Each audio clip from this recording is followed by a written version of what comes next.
flavors that don't take hours in the kitchen? Mrs. Grissom's cheese spreads and chicken salads are the perfect go-to. Ready-to-eat meals and snacks found in the meat or dairy section at your local grocery store. Whether you crave the classic Mrs. Grissom's pimento cheese or the gluten-free select varieties like the cranberry pecan chicken salad, enjoy small-town flavor in every bite. Select the best. Select Mrs. Grissom's.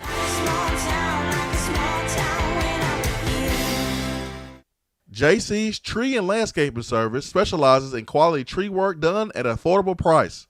Trimming and removing trees are their specialty. They also offer other services like land clearing, stump grinding, crane services, and all of your basic landscaping needs for both commercial and residential. JC's will give you a free estimate and beat any written quote by a competitor to guarantee that you get the lowest price around. Don't risk your land with a fly-by-night service. JC's Tree and Landscaping is licensed and insured. Give them a call at 865-599-3799. Deep down the middle's got his man, and he's gone. Jason Swain, touchdown. It's time for the Swain event. Guess what time it is? My time. You can check your iPhone. Better say it's our time. With your host, Jason Swain. My man. Real sports talk for the real sports fan. All you chumps are gonna bow when I whoop him. It's time for the Swain event, fueled by Dead End Barbecue. Give me 2 pounds and a Ric Flair.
Swain Event, SwainEvent.com, fueled by Dead End Barbecue, top 100 barbecue restaurant in America. 865-255-03 is our telephone number to the Iris Networks hotline. We hope you're having a great morning on a Wednesday, 3 minutes past the top of the hour. It is Wednesday, July 15th. Yeah, today hits a little bit different, folks. Today hits a little bit different. Why? Because today is tax day. And today is hump day, right? But still, today is tax day. 865-255-03, Iris Networks hotline.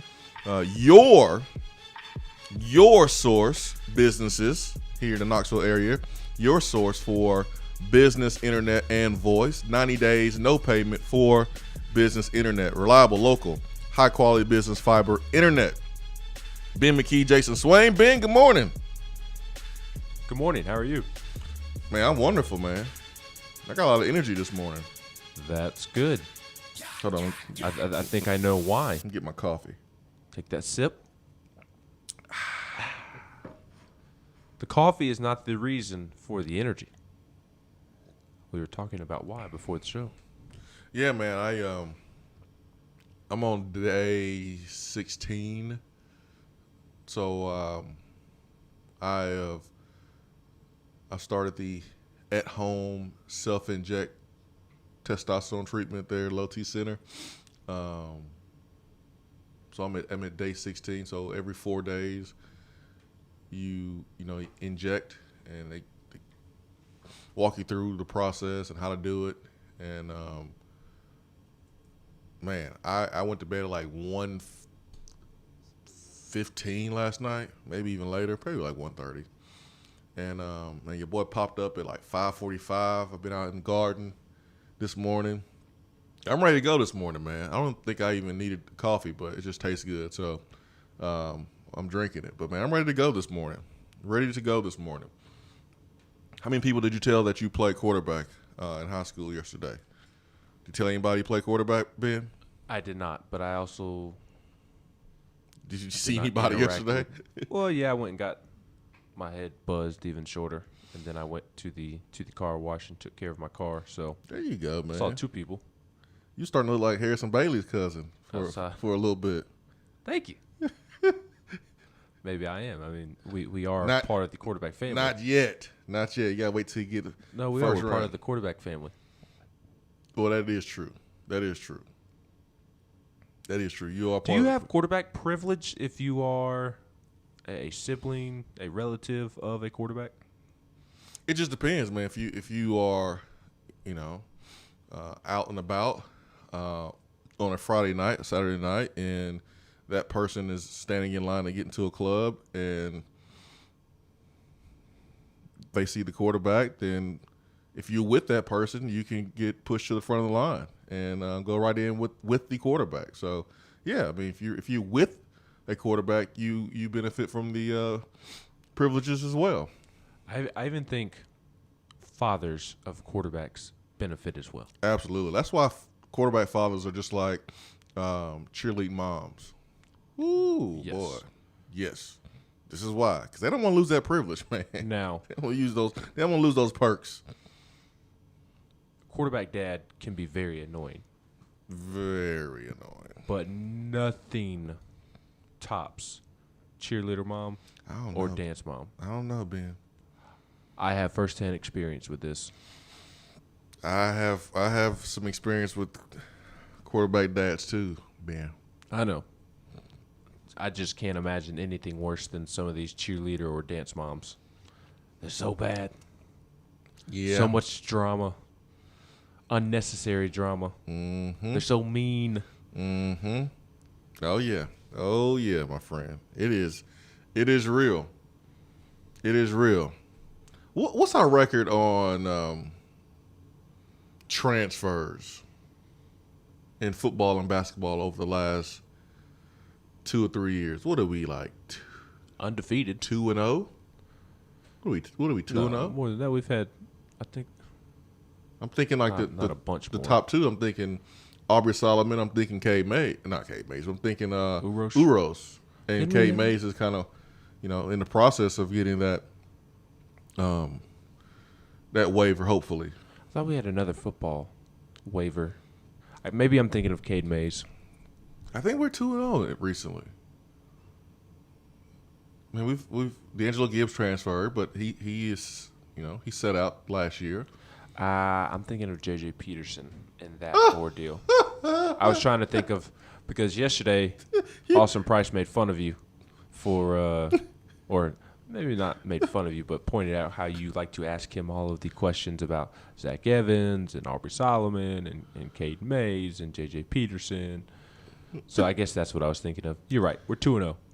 Dude, it took J.J. Peterson so long to come to Tennessee, you thought he was a transfer from another school. Oh, man. Or are we 1-0-1?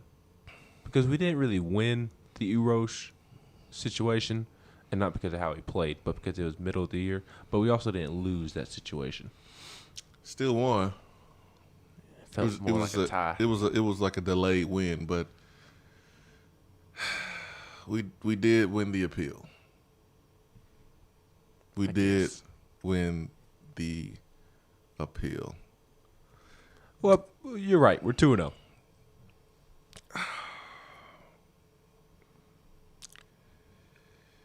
Yeah, man, we 2-0. Did you know that Uros averaged less than 1 rebound a game? He was 7 foot tall. New phone. Who this? I'm just saying.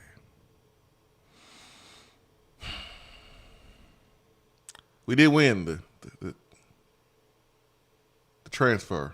He had like 6 straight games without a rebound at one point. But we still won the transfer though. We won. We won that. Yeah.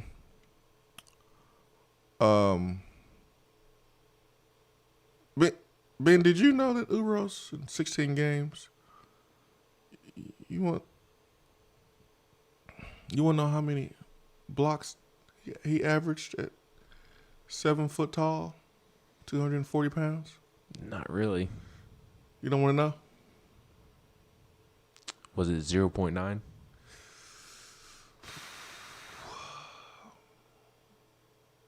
Ben? It was 0.0. Wait. Blocks? Career stats. I was thinking rebounds. Blocks 0.0. How are you that tall and you don't luck yourself into a block? He's young. He's gonna get better. I'm just saying, like, it's just really weird.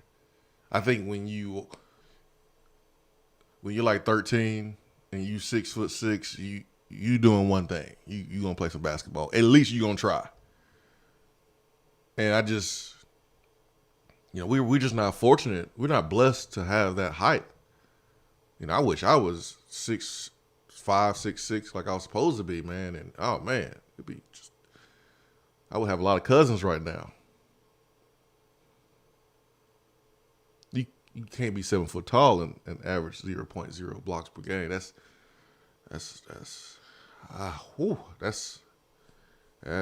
man. That's like being 300 pounds, not having any body fat, being strong as an ox, and not being able to block anybody in the running game. Yeah, that's. Yep. That's like running a 4.2 40 and not being able to catch or change directions or anything. I mean, it's just you're just blessed with this God-given talent, and for whatever reason, just doesn't. And I don't know, being 7 foot tall is a talent or not. That's just something that you just given, but still undefeated though. Being 2-0 transfers. Better hope Eve Pons comes back. That's all I got to say. We good. We good. I think we're good. I think we're good with Eve Pons. I think he's gonna come back. I think so. Cade Mays. Cade Mays has not received a real answer on whether or not he's going to be eligible. Did you know that JT Daniels made his decision to transfer just a few weeks ago, actually, from USC, and he has been cleared to play this year for Georgia? Did you know that, Ben? I did. Did you know he played quarterback? I did. Yeah. 865-250-5503 is our telephone number. Hour 1 is brought to you by Hiller Plumbing, Heating, Cooling, and Electrical. HappyHiller.com. Free service call with repair in the month of July. Stay with us.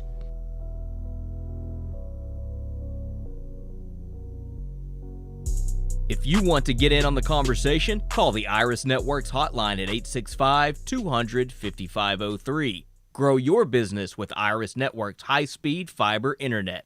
IrisNetworksUSA.com. Voted Best Barbecue in City View Magazine and a top 100 barbecue restaurant in the country, Dead End is a no-brainer when you are craving the smoky flavor of quality Q. Dead End makes it easy to enjoy their fantastic menu with online ordering and local delivery with Valet Gourmet. That's right, you can have Dead End brought to you. Can't think of the spread for your next event? Get Dead End to cater it. Check them out online, deadendbbq.com. Dead End Barbecue. The search is over. With smartphones being such an integral part of our daily lives, it is truly an inconvenience when it doesn't work properly. It disrupts the normalcy of our day. When you go into the cell phone store to have it repaired, they just try to upsell you on a new phone. That's why the owner of iDrop, T. Kell, left those places and opened iDrop. His goal is a happy customer. TCL and the team will listen to what you have going on and work to solve the problem of your broken device in a way that best suit your needs, instead of trying to upsell you on something that you just don't need. They don't just repair phones, they can service your laptop or PC as well as your Mac. Windows 7 support is over, but iDrop can help you transition to Windows 10. They have a 5-star rating on Google with hundreds of positive reviews. Let me say that again. I don't think y'all understand how big this is. They have a 5-star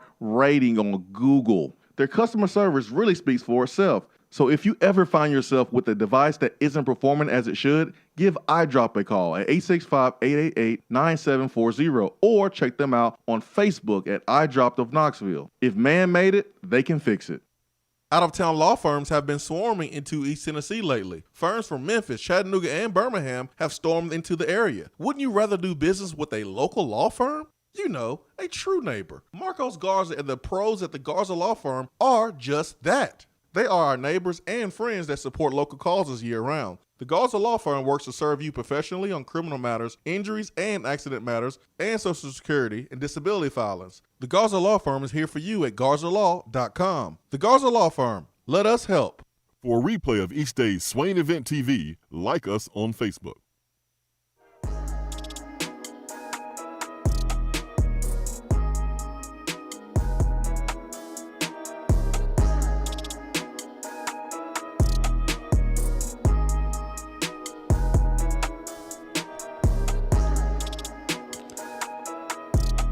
So, Austin Price of VolQuest.com, there at VolQuest, their VolQuest podcast mentioned that Tennessee's Cade Mays in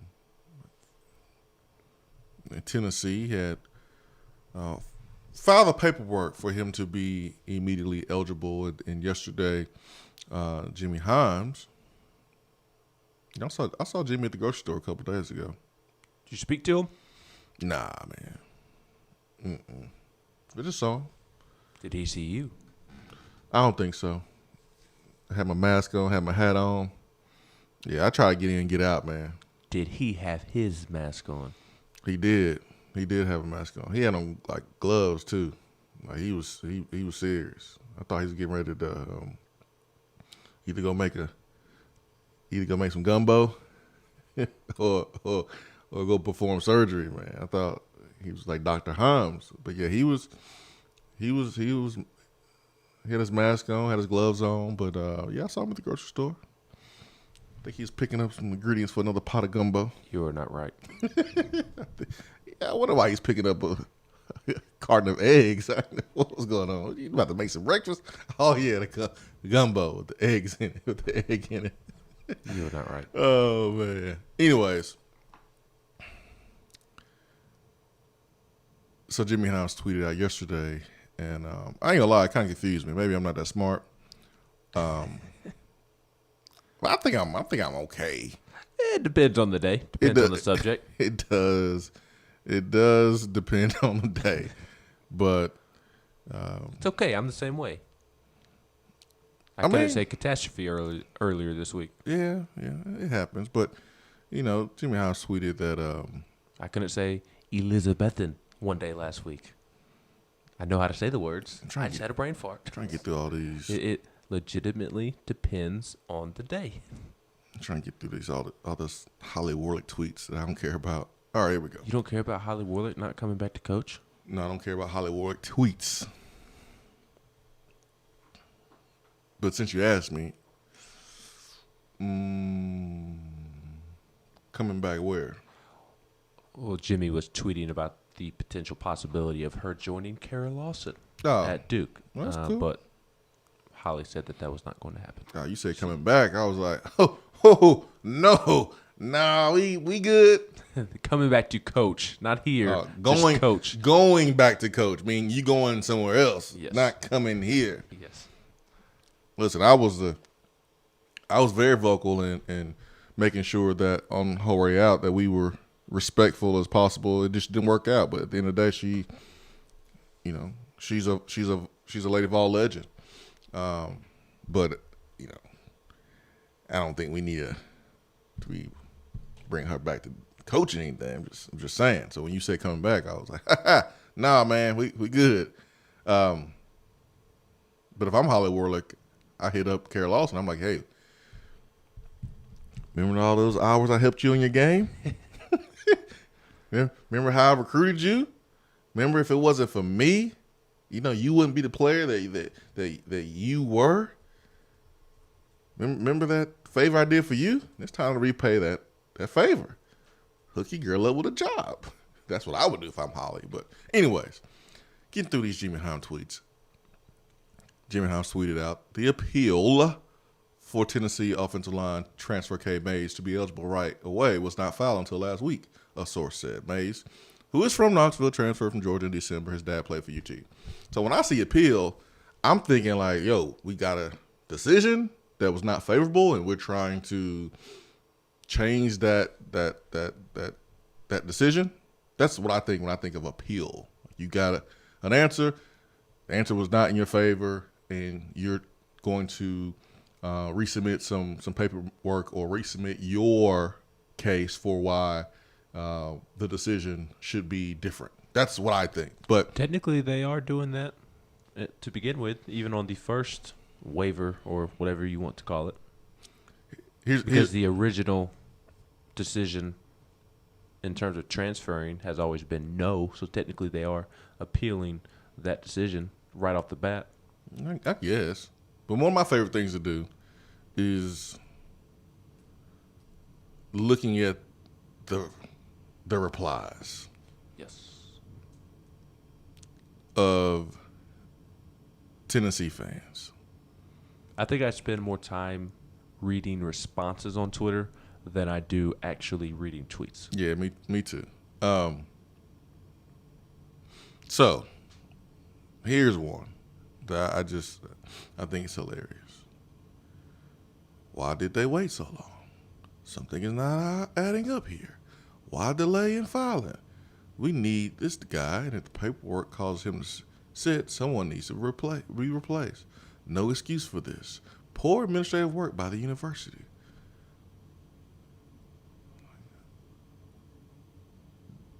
Tennessee's record is 2-0 right now in transfers. This happened last year with Aubrey Solomon. Now, it wasn't ideal. It was a lot of anxiety. It was good for us. It was good show material for it to drag out as long as it did. But I think Tennessee has earned the right to have the confidence of their fans when it comes to transfers because they've won these cases. And I think Cade Mays has a really, really good case to be eligible. I mean, by God, his dad lost a finger. I mean, that should be the reason right there. And if you're unfamiliar with that situation, at a recruiting event in Georgia that Cade Mays is on, official visit, unofficial visit, whatever. It really don't matter. They're all the same today anyways. But during an event, Cade Mays' father, somehow, some way, sat down in a chair, got up from a chair, and then severed his part of his pinky finger. Ugh, makes me cringe. And Sam Pittman picked it up and put it in ice. I so happen to think that when Sam Pittman picked it up, he said, "Yes, sir." When he picked it up. That's just what I think. But that has not been confirmed. Nor denied. Or denied. Yes, sir. Got a pinky. I just think there's no reason to waste paper, waste trees, even waste time putting together a PDF document to make a case why Cade Mays should be eligible. I think it should be one sentence and one sentence alone, and that is his dad lost a finger. Or just send them the photo. Or the finger. I mean, that would work too.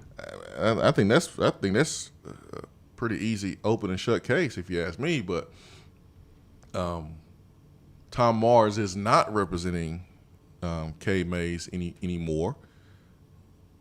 Tom Mars did say earlier this year that he felt comfortable that at the time when he was representing Cade Mays, he believes that his client wouldn't have to sit out a year due to mitigating circumstances, but he is not representing K. Mays right now.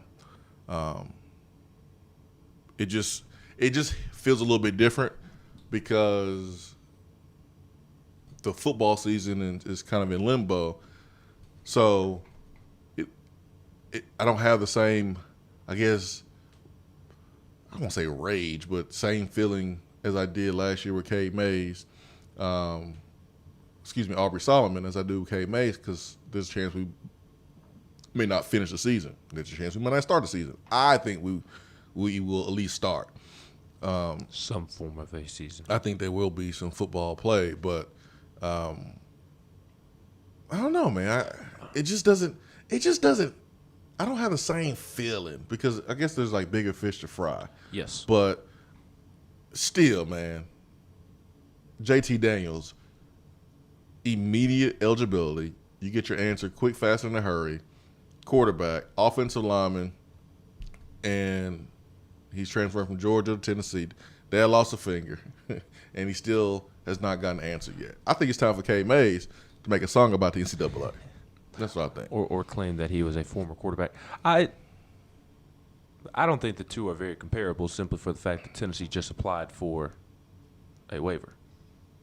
If Tennessee had applied for a waiver within a month or so of Cade Mays announcing that he was transferring to Tennessee, then yes, let's raise our pitchforks and whatever towards the NCAA and let's start a riot and get Cade Mays eligible. But that's not the case. So I do think it is a fair question to ask why was the appeal or whatever recently applied for and not applied for earlier in I guess the process or shortly after Cade Mays announced that he was transferring to Tennessee, because as you just said, he is expected to be a key piece of this football team. Yeah, I think when you're 2-0 in transfers, you can say we know what we're doing. They are 2-0, but let's not forget that there was this situation with Aubrey Solomon last year as well, to where there were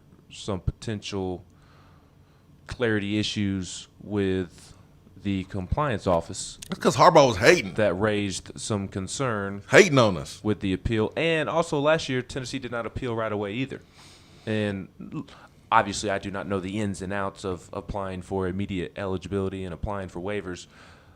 But I would be curious to know the answer as to why they are not doing so within within at least a month of those two announcing that they were coming to Tennessee. Again, I don't know the reason, but unless something prevented me from doing so, I would be applying for an immediate waiver as soon as they stepped foot on campus.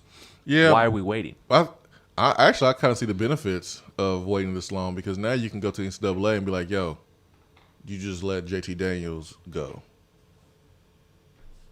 So if you would have filed before and JT Daniels would have filed after you, and he gets his answer, you're still waiting on yours. Maybe you could have made that case to allow Cade to be eligible. But I think the case is even stronger now that you haven't filed until Georgia got their answer back with JT Daniels, and you can simply go, wait a minute, look at this quarterback privilege, look at this, look at this. Our player has been on Tennessee's campus for months. He's from Knoxville. His dad needs support. His dad lost a finger. Who else is going to care for dad when dad needs to pick up something from the pantry? Kay needs to be here for emotional and physical support. He only has 9 fingers. Who else is going to help him? So I think Mays has a good case, and you can point to the fact that JT Daniels was named or deemed eligible immediately. I think it's going to work out. But I also feel like when you have a track record, and it's not like Tennessee is 1-0, they're 2-0. So after being 1-0, when you win more than one, you have now established a track record. You have now established a reputation. And Tennessee is perfect in that area in the last couple of years. So obviously, we know what we're doing when it comes to that. And I wonder if the NCAA will also show, I don't know if grace is the right word, but show a little grace towards Tennessee in the sense of they have not tried to abuse the immediately eligible waiver, because they did not really try with D'Angelo Gibbs. They did not really try with Victor Bailey Jr. I imagine there are schools out there that every single person that transfers, men's basketball, women's basketball, football, they are applying for a waiver every single transfer that comes in. Tennessee hasn't really abused that ability because they just kind of took the L with D'Angelo Gibbs and Victor Bailey Jr. and just said, well, it is what it is. Just sit out this year and let's rock next year. I have a question about your childhood, Ben. Oh, boy. I have a question about little Ben. Little Ben McKee. Ben, have you in life have had a procedure done where you had to be sedated and you were under, maybe like wisdom teeth or some type of surgery? Nope. Never broke anything. I never had. That's not real wood, by the way. Never. What was I about to? I never had my wisdom teeth to grow in. You never. I was very. No laughing gas and. Nothing. The worst thing medically that has happened to me is diarrhea. That was that's always bad. But ingrown toenails, that was kind of my thing. I had like 12 to 15 procedures for that growing up. My toenails just would not grow straight. They would grow into my skin. So eventually the doctor put some whatever and deadened my nails. So now my nail only grows straight and doesn't really grow on the side. I still have a normal looking nail, but. So basically you had some bunions and fungions on your toes. You had some corn chips. I imagine that's what it is going to. See, my dad texted me, plenty of toe procedures. ... Ha. At the beginning, I felt like I needed to be sedated for those because they give you 3 numbing shots and they go right along the nerve in your toes. They put one in the top of your toe, they put one on the side, and they put one on the other side, and they hurt so bad, especially when I was younger. So did you have to take medicine? I mean, like antibiotics. Okay. So that was the extent. I was how very old were lucky you growing up? Oh, that ranged. I think my first one was 4th grade, and my last one was a year out of high school. Okay, perfect. This plays into my point. So, after these procedures, it sounds like you've had a few of them. Did your mom and dad take you to go get ice cream afterwards? Because not ice cream. The first one we ever had, the first one I ever had done when I was very young, they got me like a baseball video game from like the PX, which anybody who is an Army brat knows what the PX is. Love the PX, man. Yes. Love the PX. No tax. No taxes. Ooh. Everything's cheaper. Sign me up.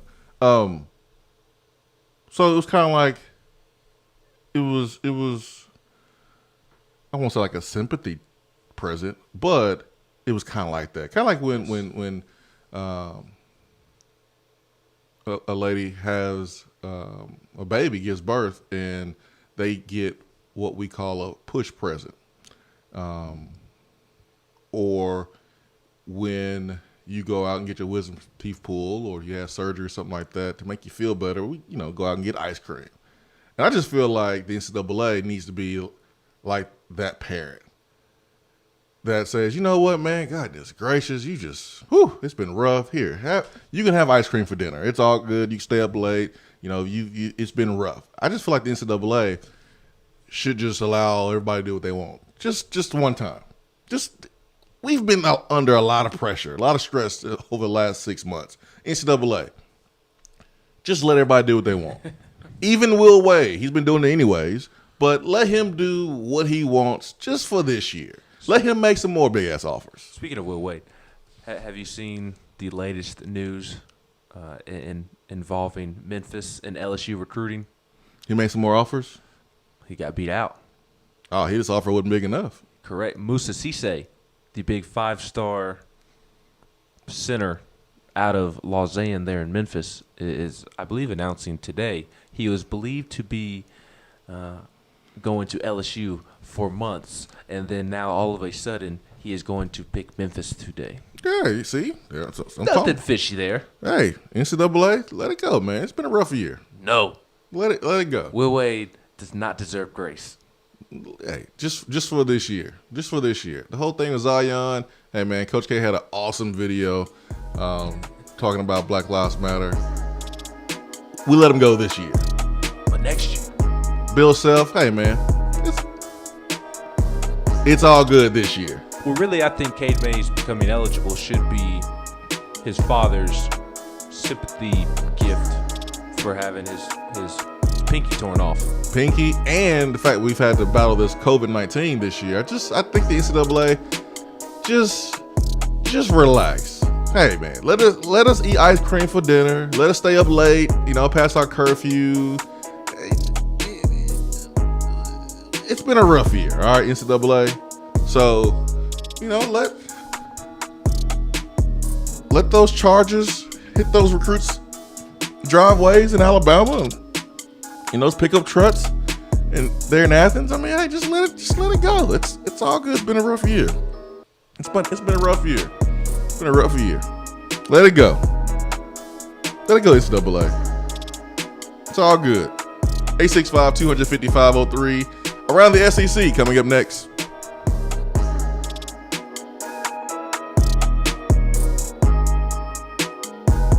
I'm Vince Moore, wide receiver, VFL 1991, and you're listening to the Swain Event. We're here with Dr. Michael Carlson of Tennessee Regenerative Sports Medicine to discuss stem cell treatment and PRP. If you have orthopedic injuries such as shoulder pain, knee pain, Achilles tendonitis, or tennis elbow, you should give them a call. That's right, Jason. We specialize in regenerative non-surgical orthopedics. So we treat damaged tendons, ligaments, and joints by using ultrasound-guided injections with stem cells or PRP. And this form of treatment actually stimulates the body's own reparative process and allows for healing of the damaged tissue. So, Doc, what makes your training different than others? Well, Jason, I've been practicing in Knoxville for 26 years, and I'm certified in interventional regenerative orthopedic medicine through the American Academy of Orthopedic Medicine. So unlike the big seminars that will advertise stem cells, fly someone in for a couple hours to talk about supposed stem cells that you order off of a shelf, then they'll depart, leaving the patient wondering who will be the person injecting me and what their level of training is. At Tennessee Regenerative Sports Medicine, I'm the one doing the procedure, and we're using your own bone marrow stem cells or PRP. So in other words, it comes from you and it goes back to you. So you know exactly what you're getting and know exactly the level of training involved. Tennessee Regenerative Sports Medicine, trsportsmedicine.com. East Tennessee's leader in PRP and stem cell therapy.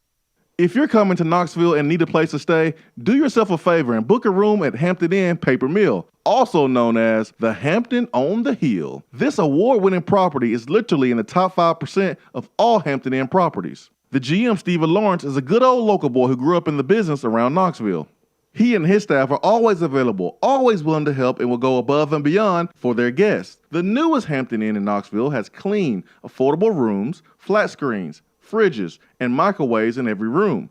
Plus, breakfast is included in every rate. Not to mention, there's also a pool and fitness center on site. If it wasn't so close to amazing restaurants, bars, and shopping, you would never want to leave. At only 6 miles from campus, you're still right in where the big orange action is. Go to HamptonInn.com, search Knoxville, and book your room at the Hampton Inn Paper Mill, or call 865-693-5400. When I made the move to my own studio, I was worried about this. I was worried about that. I was worried about, hey, did I get this piece of equipment? Did I get that piece of equipment? Does that sound good? Does that not sound good? One thing I didn't have to worry about, that was office furniture, because Office Furniture Outfitters met my furniture needs. With a 50,000 square foot facility, they have East Tennessee's largest selection and are the best value for new and used office furniture. Located in Knoxville, it's easy to find everything you need for your new space, including desks, file cabinets, chairs, conference tables, and more.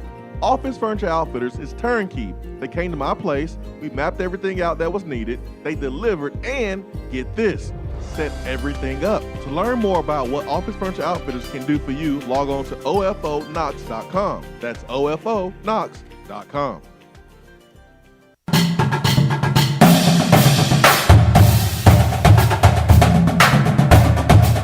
Around the SEC, powered by 42nd Street Marketing, your game-winning play call for design, marketing, and branding.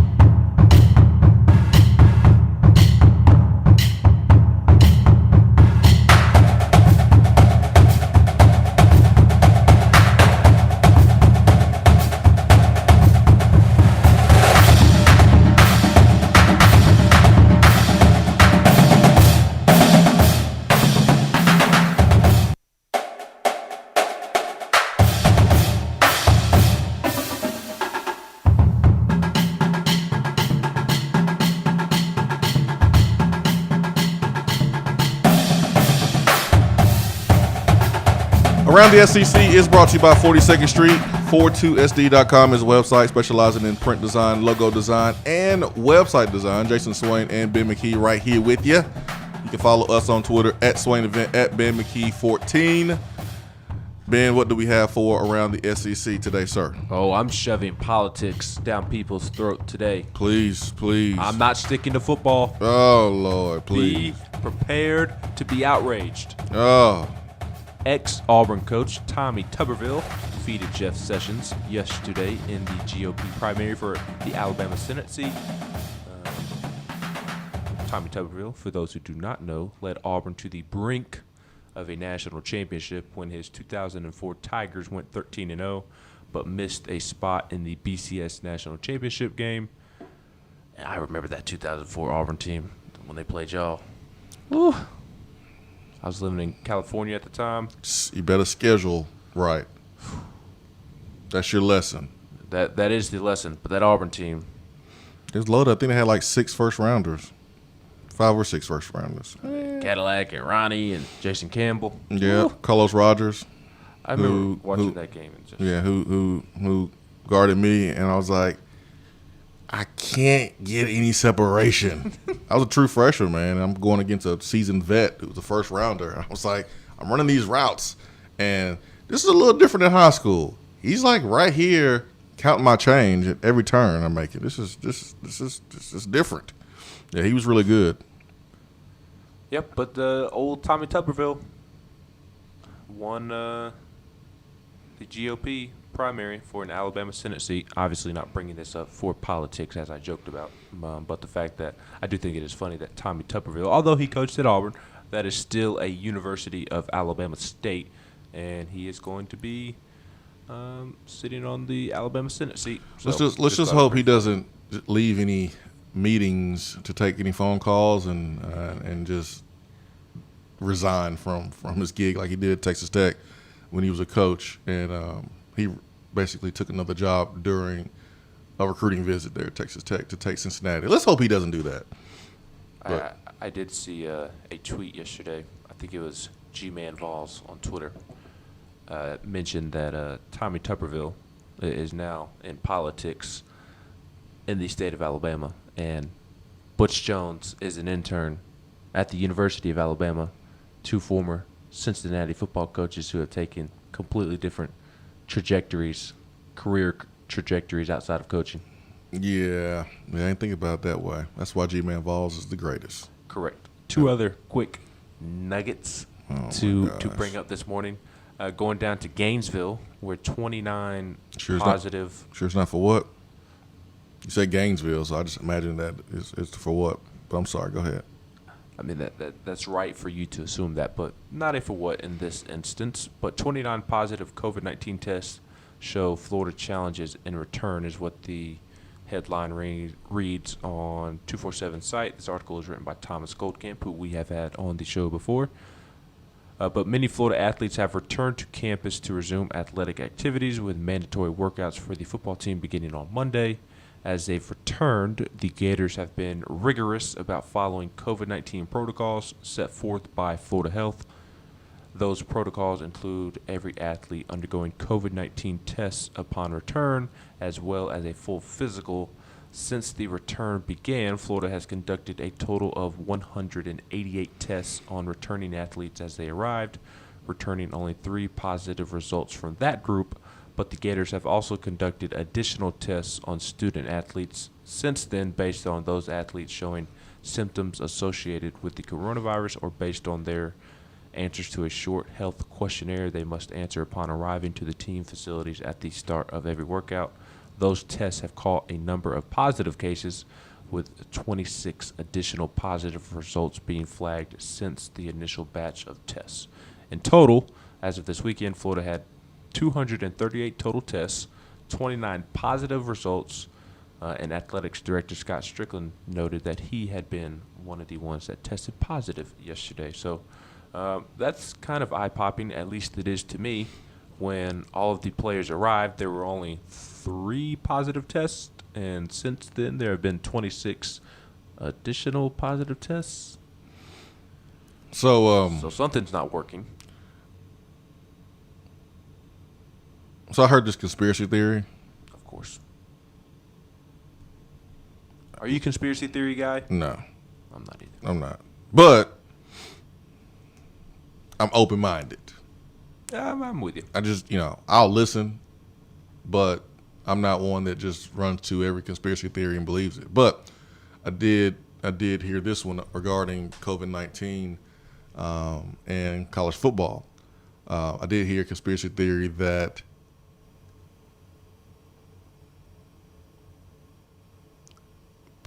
players are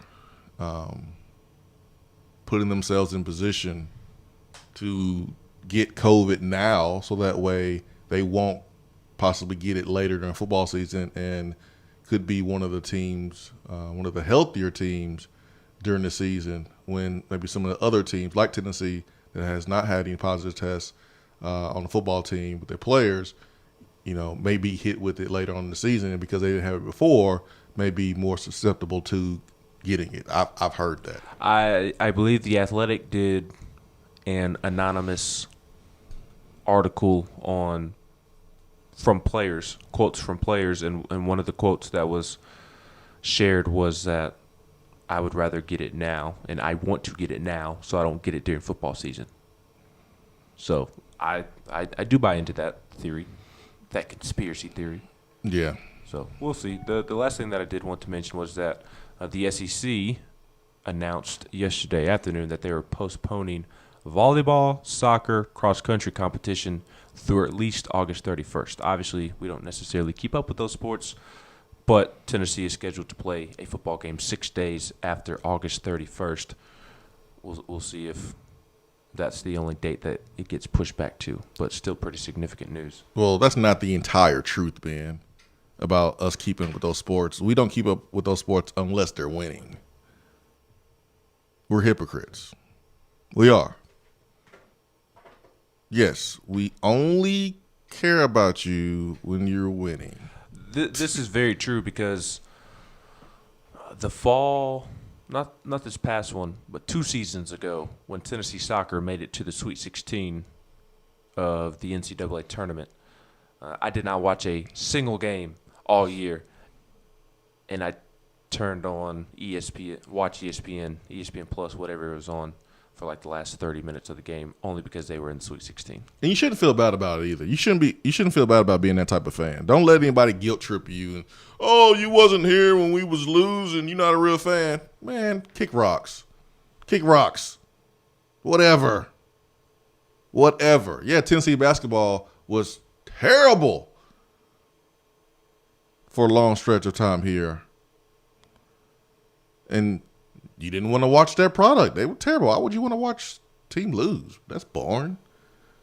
Rick Barnes and company took a team to the number 1 ranking for a month, and, hey, you became a better fan. Ain't nothing wrong with that. Cool. Who wants to sit and watch a loser? Don't let anybody guilt trip you because you didn't want to watch a team lose consistently. Hey, it's great that the New Orleans Saints won a Super Bowl, but no one's blaming you for not going to the games or wearing a brown paper bag when Ricky Williams was running back there. No one's blaming you for that. No one. Hey, it's all good. I get it. Hey, Triple OJ Jamie is a Detroit Lions fan. I don't blame him one bit for not wanting to watch the Lions. I get it. I understand, Triple O. It's Thanksgiving. You've had some turkey. Take a nap, brother. It's kind of like your current relationship with the Chicago Bulls. Yeah, man. I don't want to watch the Bulls. They stink. Yeah. I said it. They stink. Why would I want to watch a team that stinks and makes bad decisions over and over and over? Why would I want to watch that? Huh? Makes no sense. Tennessee fans, don't even start. Don't even start pulling up receipts of other Tennessee fans who vowed to turn in their tickets when Tennessee was 4-8. That's what they're supposed to do. Well, you want them to sit there and watch that? Oh, look at this tweet from 2017 where fake Jim Bob Cooter 865 on Twitter said that he's turning in his season tickets, after the Georgia game. He's supposed to. He's supposed to feel that way. Yeah, he's happy because Tennessee's winning 10 games. Yeah, that's what being a fan's about. You're happier when you win. Ain't nothing wrong with that. Let's get to DR Vol. DR Vol, good morning. Good morning. Well, that 2017 season aged me a little, so let's leave that in the past. I tortured myself that season because I am the type. I don't say anything to anybody else, like other fans who choose not to watch. I'm not going to comment because, like you said, I don't blame you for not wanting to watch. But I am the one who sits and forces myself to watch. And really, Tennessee football and Tennessee basketball is the only teams that I follow that I'll do it with. But I truly tortured myself that year because I sat through that stupid monsoon in the LSU game. I was in the student section, and I was absolutely soaked. And any reasonable person with a reasonable brain would have left before the monsoon or at the beginning of the monsoon. Hey, man, you're a real fan, Ben. But what was worse, I would do that over again to avoid sitting back through that Vanderbilt game in which they just beat us down inside Neyland Stadium. I mean, I actually kind of appreciate 2017 because without 2017, I wouldn't have an organized Pinterest account and Pinterest board like I do right now. And we'd also be stuck with Butch Jones, so yeah, it's kind of a blessing in disguise. Yeah, and I wouldn't have, did my cabinets. I remember painting my cabinets and putting a backsplash there in my kitchen. I did that during 2017, around November. So, hey.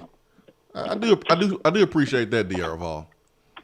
Well, you know what I appreciate, Swain? You being a man of your word and meeting up with men like your co-host. Nope, see, this is where you're wrong. See, if you want to be like Volstorm, you need to be a better troll. I said on air yesterday, slide in my DMs, let me know what time you're leaving or what time you're going to be there. When did you slide in my DMs yesterday, DR Vol? I sent 2 invites, and I said on air yesterday, 12:30. No, you didn't. It's fake news. Yeah, I did. Check the tape. He did. Cause remember I said 4 hours from now. It was 8:30 when he called in yesterday. We did the math. 4 plus 8, 12. 8:30. I don't remember that. Yeah, he did say that. And I slid in DR Vol's DMs to make sure he was still at Dead End Barbecue. I would have showed up. Nobody messaged me. Yeah. And it's okay. Y'all can just say you didn't want me there. You don't have to pretend like I'm the bad person. We figured you're getting a pedicure on your corn chip toes, Ben. No, see, unlike you all, I stay inside during quarantine. Never mind the fact that I said earlier I went and got a haircut and went to the car wash, but shh. Ben, have you ever had a pedicure? No. Huh. Well, I went my back toes and look perfectly normal. Don't make me put my foot up against the camera and show people. No, let's not do that. Please don't do that. I'll report you to Periscope. Please do not do that, man. We might get banned from YouTube, Periscope, and Facebook if you do that, man. Don't do that, please. Oh, Lord. Please don't do that, man. Where's my Lysol? I listened to hour 3, went back and listened. Swain, you're looking for a dog. The best dog I've ever had, he died when I was 14. It was Chocolate Lab. I still got the picture of that dog framed at my house. Man, I had a chocolate lab. That was my last dog, and man, I love that dog. And I don't know if I want a chocolate one because then it would be weird. It would be weird trying to having the same dog, but it's not the old dog. That would be just weird, man. So I do want a lab. I don't know if I can do a chocolate lab again, but I love my lab, man. I absolutely love them. So, but I have come up with a set of guidelines in this dog search. No dogs that are mascots of SEC rivals or any SEC team. So no collies because of Texas A&M. Definitely no bulldogs. My goodness, those things are ugly. Sorry, Brad. They're ugly. Oh, God. Always breathing hard and Brad snoring when they awake. Ugh. Brad has a good-looking bulldog, but most bulldogs are very ugly. No, I don't want a bulldog. Nope, no bulldogs. Who else? Who else got the dog that Texas A&M has? I don't know what those are called. called. Yeah, the collie. I think it's a collie, and then obviously Georgia and Mississippi State. The bulldogs. Who else? Who else got a dog? The SEC. I think that's about it. Well, Tennessee, but obviously Smokey. Yeah, Smokey. I would get a coonhound, but I'm kind of doing a show in the morning, and I can't have him howling and barking. So I think he's out too. That would be bad because we could hear him from the backyard. Yeah, I don't think I'm gonna get him either. I would go with the Doberman like your wife's wanting, Swain. We had one a few years ago, and, my brother was sick, and they always kept the Doberman at home if they had to run somewhere, if he felt like being home alone. And my brother was in the back of the house one day, and the Doberman came and was barking at my mom, and my mom just told her to shut up. Well, the Doberman bit her on the butt. Well, she was trying to get her attention because my brother fell in the back of the house and couldn't get up. So that's a good dog for your kids, protection-wise. Yeah, I want a Doberman only because I want to name him Snoop. Snoop Dogg. That's really the only reason I want a Doberman. But I'm fighting it, though. I'm fighting it, though. And yeah, well, you can't discriminate against bulldogs breathing hard and stuff. I mean, that's how I was after eating that Mac attack. I mean, you still met up with me. I think you were barely breathing, man. I think you had like the itis or something. And I had a Mac attack as well yesterday. I picked one up on the way home. My kids, I want to thank Miss Julie Walker. She met up with me and gave me a ton of fresh corn. And so on my way back home, I met up with you, and my kids were hungry and complaining. My youngest one wanted some Sprite, so I was like, let me just go dead end barbecue. Got you some Sprite, and I got me a Mac attack. It was awesome. But, my friend that you had met briefly there, he asked them when he got there, what's their two best sellers? And I told him beforehand to get the Bernie Mac. Well, they said the Mac attack and the Bernie Mac. So he went with the Bernie Mac and finished half, and I was a good friend, let him have half my Brussels sprouts, and I think I got him hooked. He moved to Knoxville about a year and a half ago, and I think they're got a new loyal customer out of him. Good, man. Good. Ben said that was cute. Ben don't know that you got game, man. Ben doesn't know that. You picked up somebody's phone number. Oh, no, he don't. There? You know why? Because he didn't meet up with us. Yeah. If you didn't let me know. If you would have met up with us, you would know that DR Vol has game. You picked up some lady's phone number, DR Vol? Lady friend with me. Ah.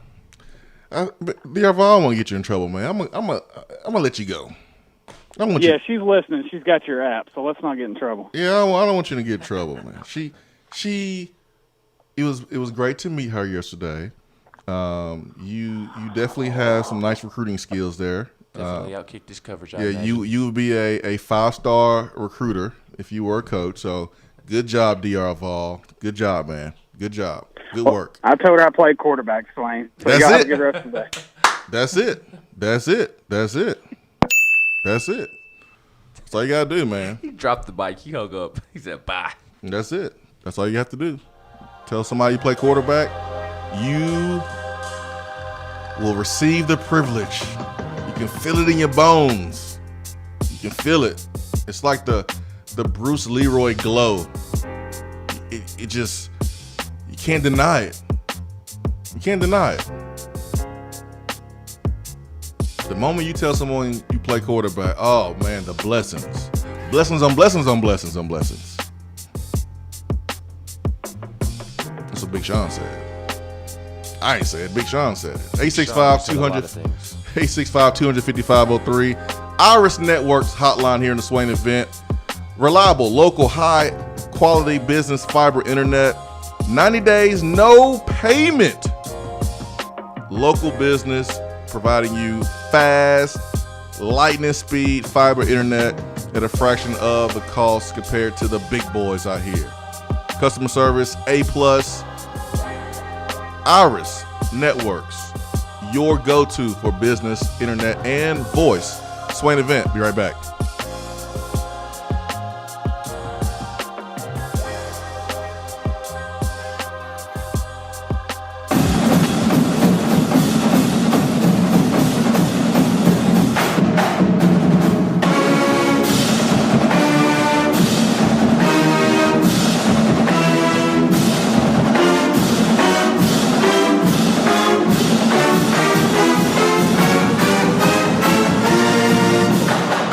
While the players are gearing up for the gridiron, it's time for you to get geared up at Alumni Hall. Find the best selection of Nike, Nike Golf, Peter Millar, and all of those retro logos you love.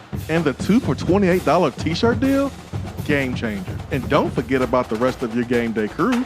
There are plenty of options for the entire family and to upgrade that tailgate. Shop now at one of their 6 convenient locations in Tennessee or 24/7 at alumnihall.com. It's football time in Tennessee. Voted Best Barbecue in City View Magazine and a top 100 barbecue restaurant in the country, Dead End is a no-brainer when you are craving the smoky flavor of quality Q. Dead End makes it easy to enjoy their fantastic menu with online ordering and local delivery with Valet Gourmet. That's right, you can have Dead End brought to you. Can't think of the spread for your next event? Get Dead End to cater it. Check them out online, deadendbbq.com. Dead End Barbecue. The search is over.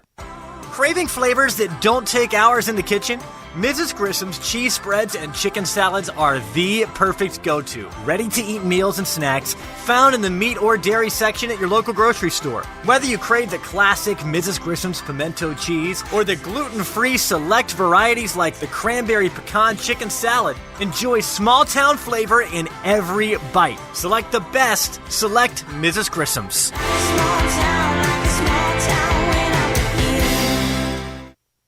All right, team, listen up. It's tailgating time again in Tennessee. But most importantly, team, you're going to need to refi that tailgate and the truck it's attached to with a refinanced auto loan with Alcoa 10 Federal Credit Union with their Got That promotion. They'll give you up to $500 for your debt. Are you serious, Coach? That's right, Johnny. Alcoa 10 will pay you up to $500 for your debt. Now, let's get out there and spread the word. Say it with me. Alcoa 10, Alcoa 10, Alcoa 10. ATFCU is an equal housing lender.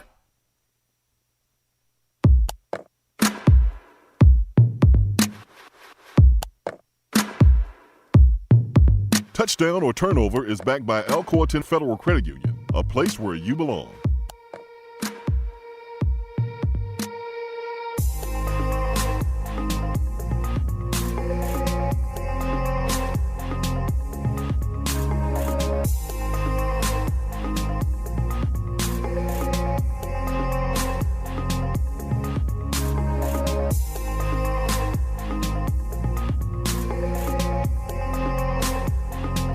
Touchdown or turnover, backed by Alcoa 10 Federal Credit Union, a place where you belong. Better rates and better service.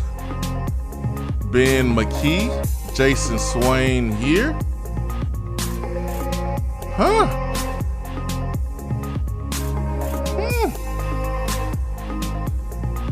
Touchdown or turnover, Ben. You are surprised.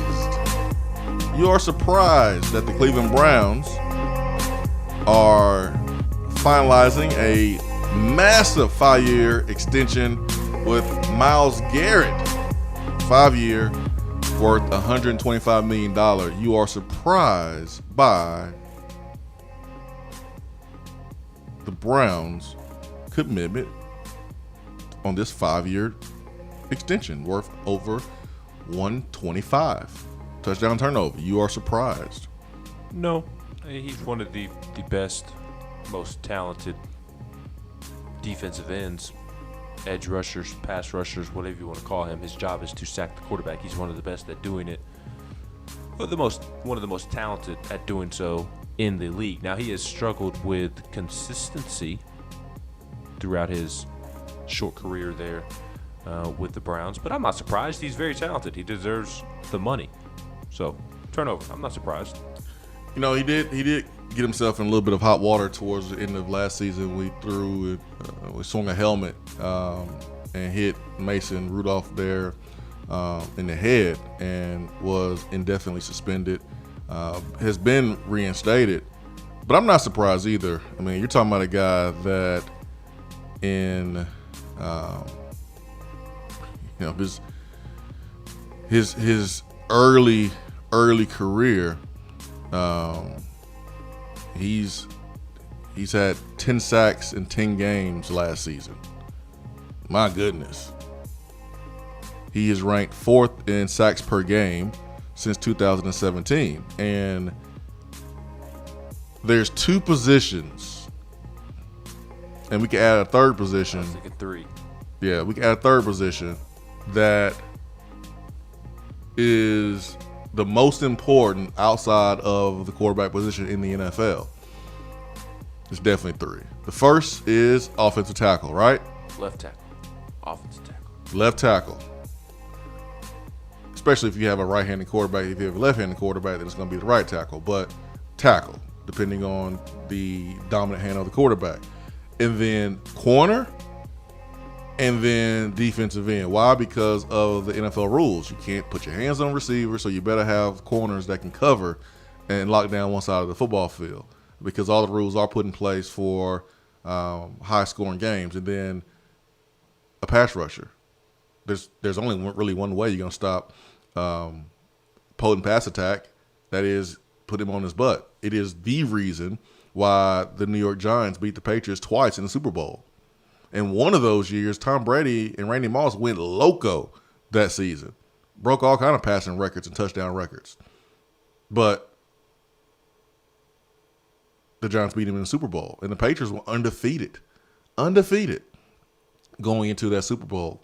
Do you look at the Houston Texans, when the best college football player, and it wasn't up for debate, the best college football player was Reggie Bush in 2005. Not even close. But the Texans had to play Peyton twice a year. Peyton Manning twice a year. So who's going to stop Peyton Manning, Reggie Bush or Mario Williams? Mario Williams. Mario Williams had a better chance of stopping Peyton Manning. No one stops Peyton Manning except Peyton and probably the Patriots. But anyways, they drafted Mario Williams. For being a neck of all. All right, man. I'm just speaking the truth here, man. I'm sorry. I love me some Peyton, but truth is the truth. It is what it is. It ain't what it ain't. It be what it be. Tremel from chat says, heck yeah, stay and watch. You ain't a real fan if you don't get kneeling tattooed on your bicep or had that in. What's wrong with these fake fans? LOL. Oh, man. Toby McKee. I see what B-Rad 132 did there. Toby McKee.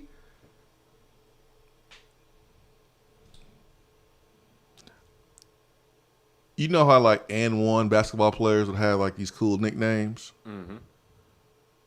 Like Hot Sauce. Hot Sauce was a great and one nickname. Ooh, dribble between my legs, hit you in your head, go between your legs. Ooh, spin behind my back, behind your back. Ooh, the crowd going crazy. Hot Sauce. There's another and one. Great ball handler. I think it was the Professor. White dude. Ooh, sick handles. Mm-hmm. Cool nicknames. Can I have a cool nickname? Nothing like a cool nickname. Ben, you could be Ben Toenail McKee. I'll pass. You don't want to be Ben Toenail McKee? Nah, I think I'm good. What if you was like a recruit and you had like these ingrown toenail issues, super young, and folks just started calling you Toenail? I would not go to that school. I mean, like everyone called you Toenail, and you just went by Toenail, kind of like Booger McFarland. You know, his real name is Anthony McFarland. I don't know how he got the name Booger. I don't know.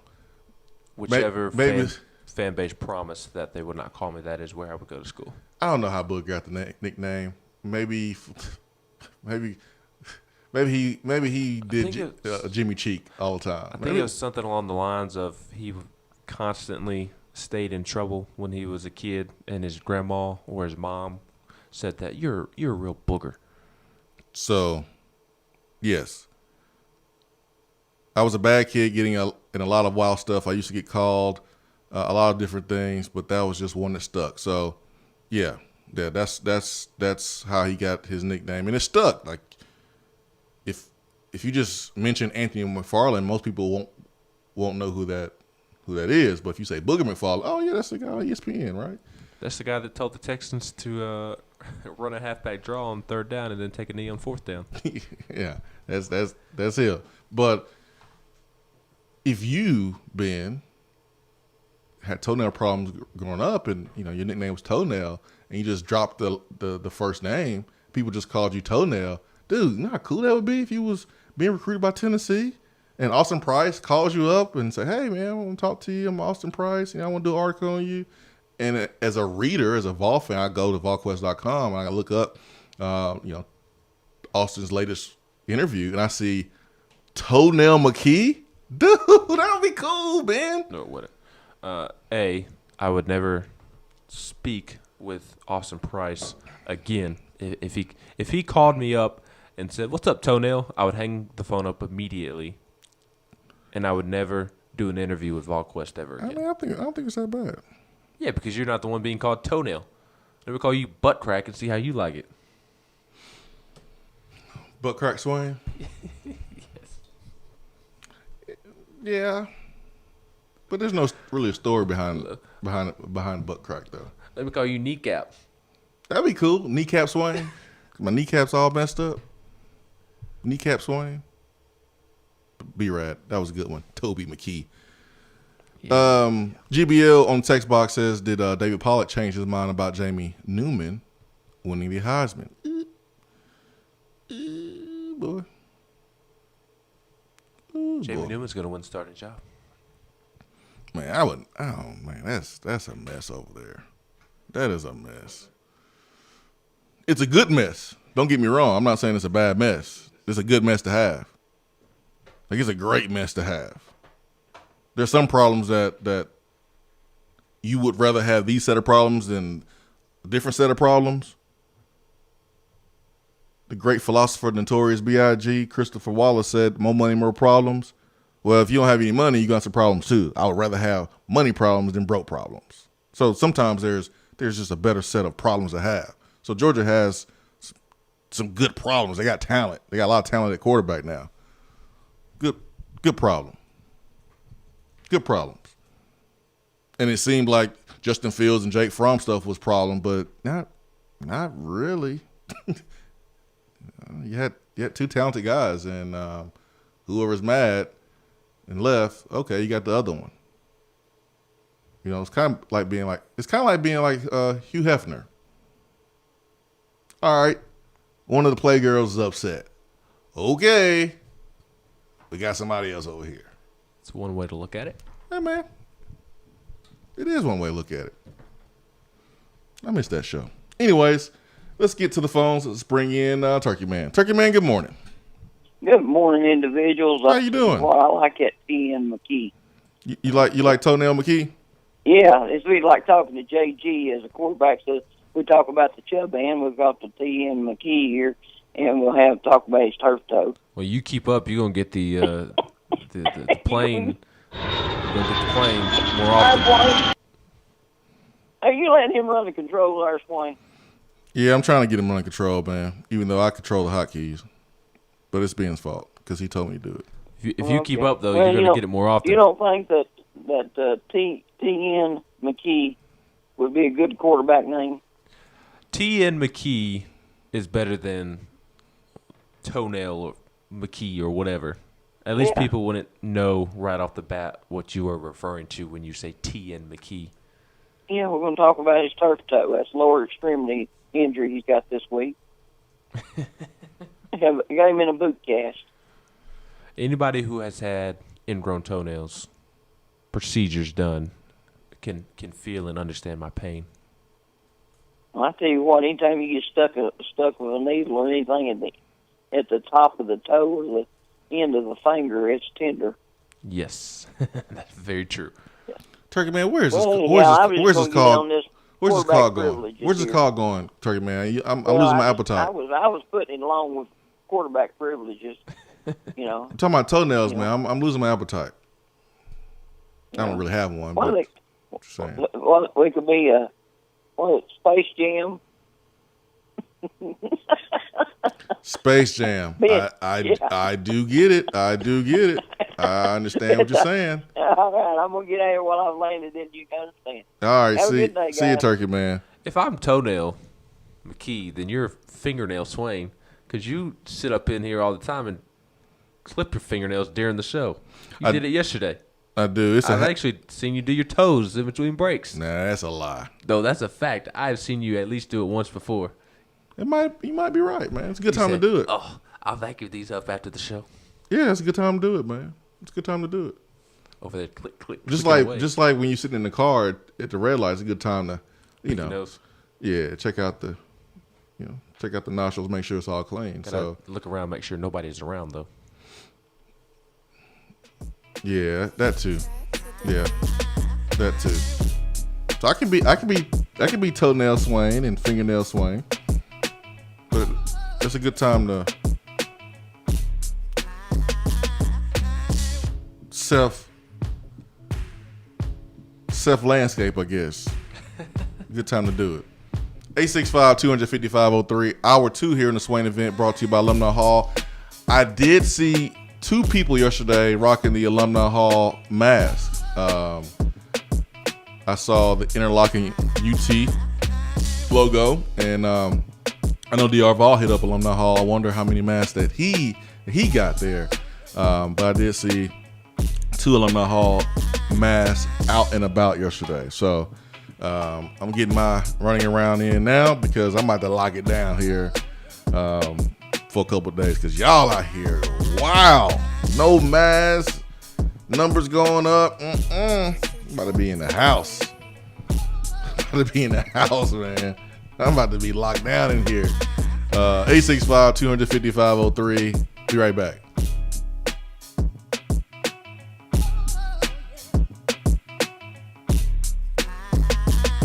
While the other guys are taking guesses, the Swain event is taking you behind the scenes and in the huddle every morning from 7 till 10 right here. Out-of-town law firms have been swarming into East Tennessee lately. Firms from Memphis, Chattanooga, and Birmingham have stormed into the area. Wouldn't you rather do business with a local law firm? You know, a true neighbor. Marcos Garza and the pros at the Garza Law Firm are just that. They are our neighbors and friends that support local causes year-round. The Garza Law Firm works to serve you professionally on criminal matters, injuries and accident matters, and Social Security and disability filings. The Garza Law Firm is here for you at GarzaLaw.com. The Garza Law Firm. Let us help. When I made the move to my own studio, I was worried about this. I was worried about that. I was worried about, hey, did I get this piece of equipment? Did I get that piece of equipment? Does that sound good? Does that not sound good?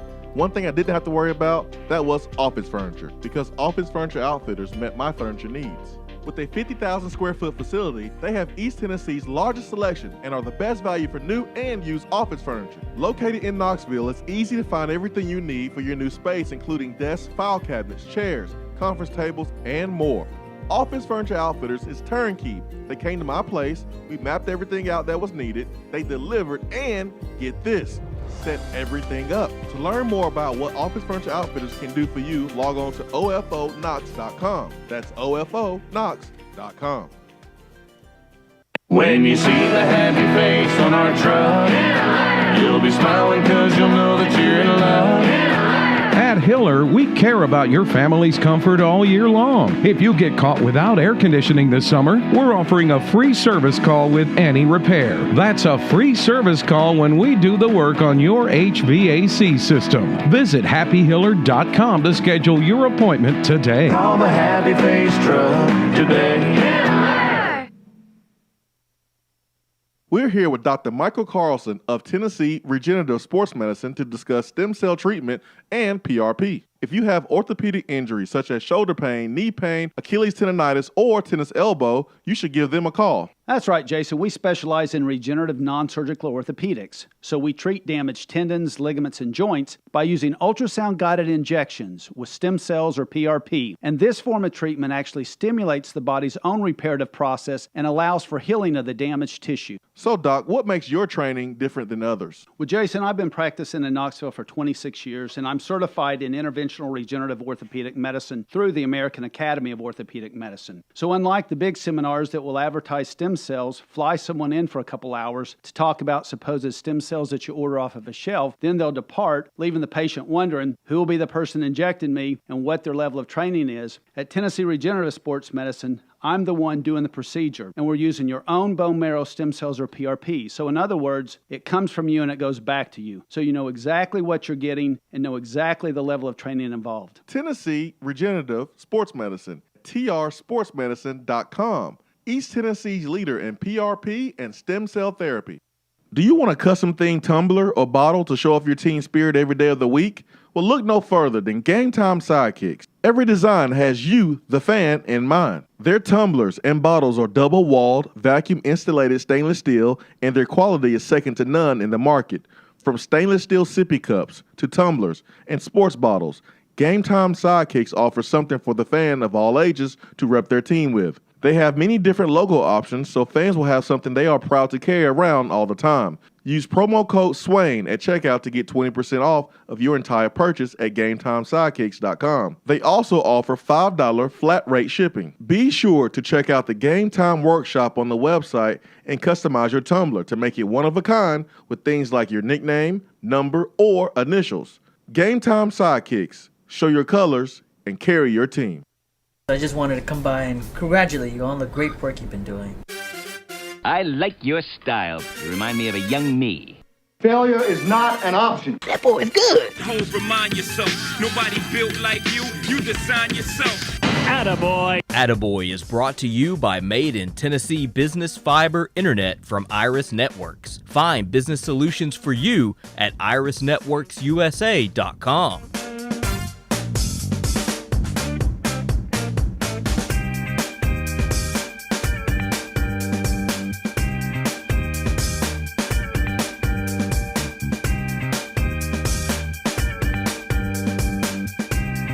Time for Attaboy here in the Swain event, highlighting positivity. Attaboy is brought to you by Iris Networks, your reliable, local, high-quality business fiber internet right here locally in Knoxville. Give them a call at 865-448-4747 or go to their website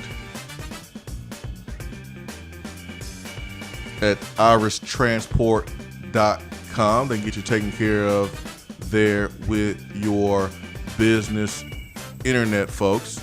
865-255-03 is our telephone number. Also, there's another website I want to share with you that you can go to as well.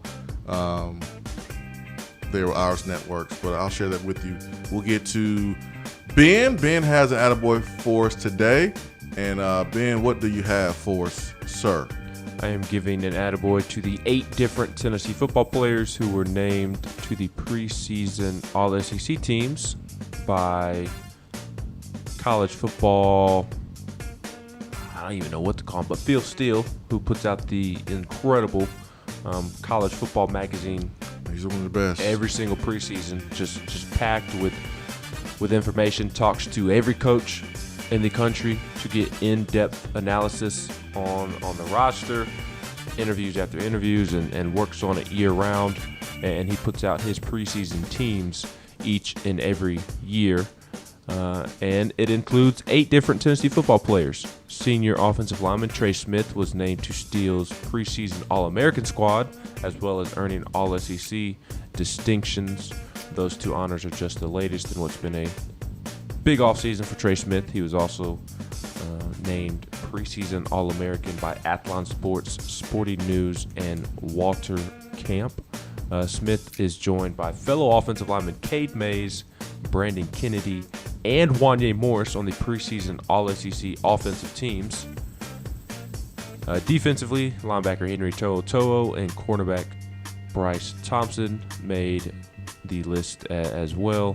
And then on special teams, Brent Samaglia was the kicker. Kicker privilege. Specialist you, baby. Kicker you. Let's go. No privilege. Hey, I would like to enter the club tonight. I know the club is packed. I don't have my wallet with me, so I know the service charge is $50. But sorry, I don't. I'm Brent Samaglia. You just let me in, right? Who? No, you're not on the list. To back a line, but I mean, I'm one of the best kickers in the country.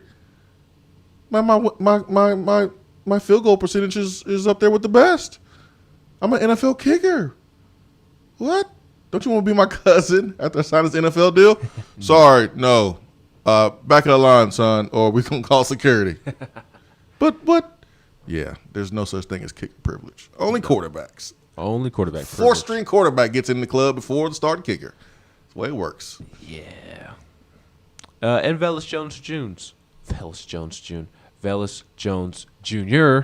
was also named to the special teams as the returner. Feels good getting a little bit of love, man. A little bit. We got a lot of love. 8. I like that, man. So those players get my attaboy today for being recognized for their. Obviously, this is a distinction based off previous accomplishments. So attaboy to those for being recognized. Very, very good stuff right there, man. 865-250-503, Iris Networks hotline, irisnetworksusa.com. 90 days, no payment for business internet. You business owners, have you had an issue with your internet and you've called customer service to see what's up and they just treat you like one of 1,000, just the same, just a number, not a person, not a value customer? Yeah, I've been there too. Iris Networks, they're local. So service and support exactly is what you're going to get for your fiber internet and voice.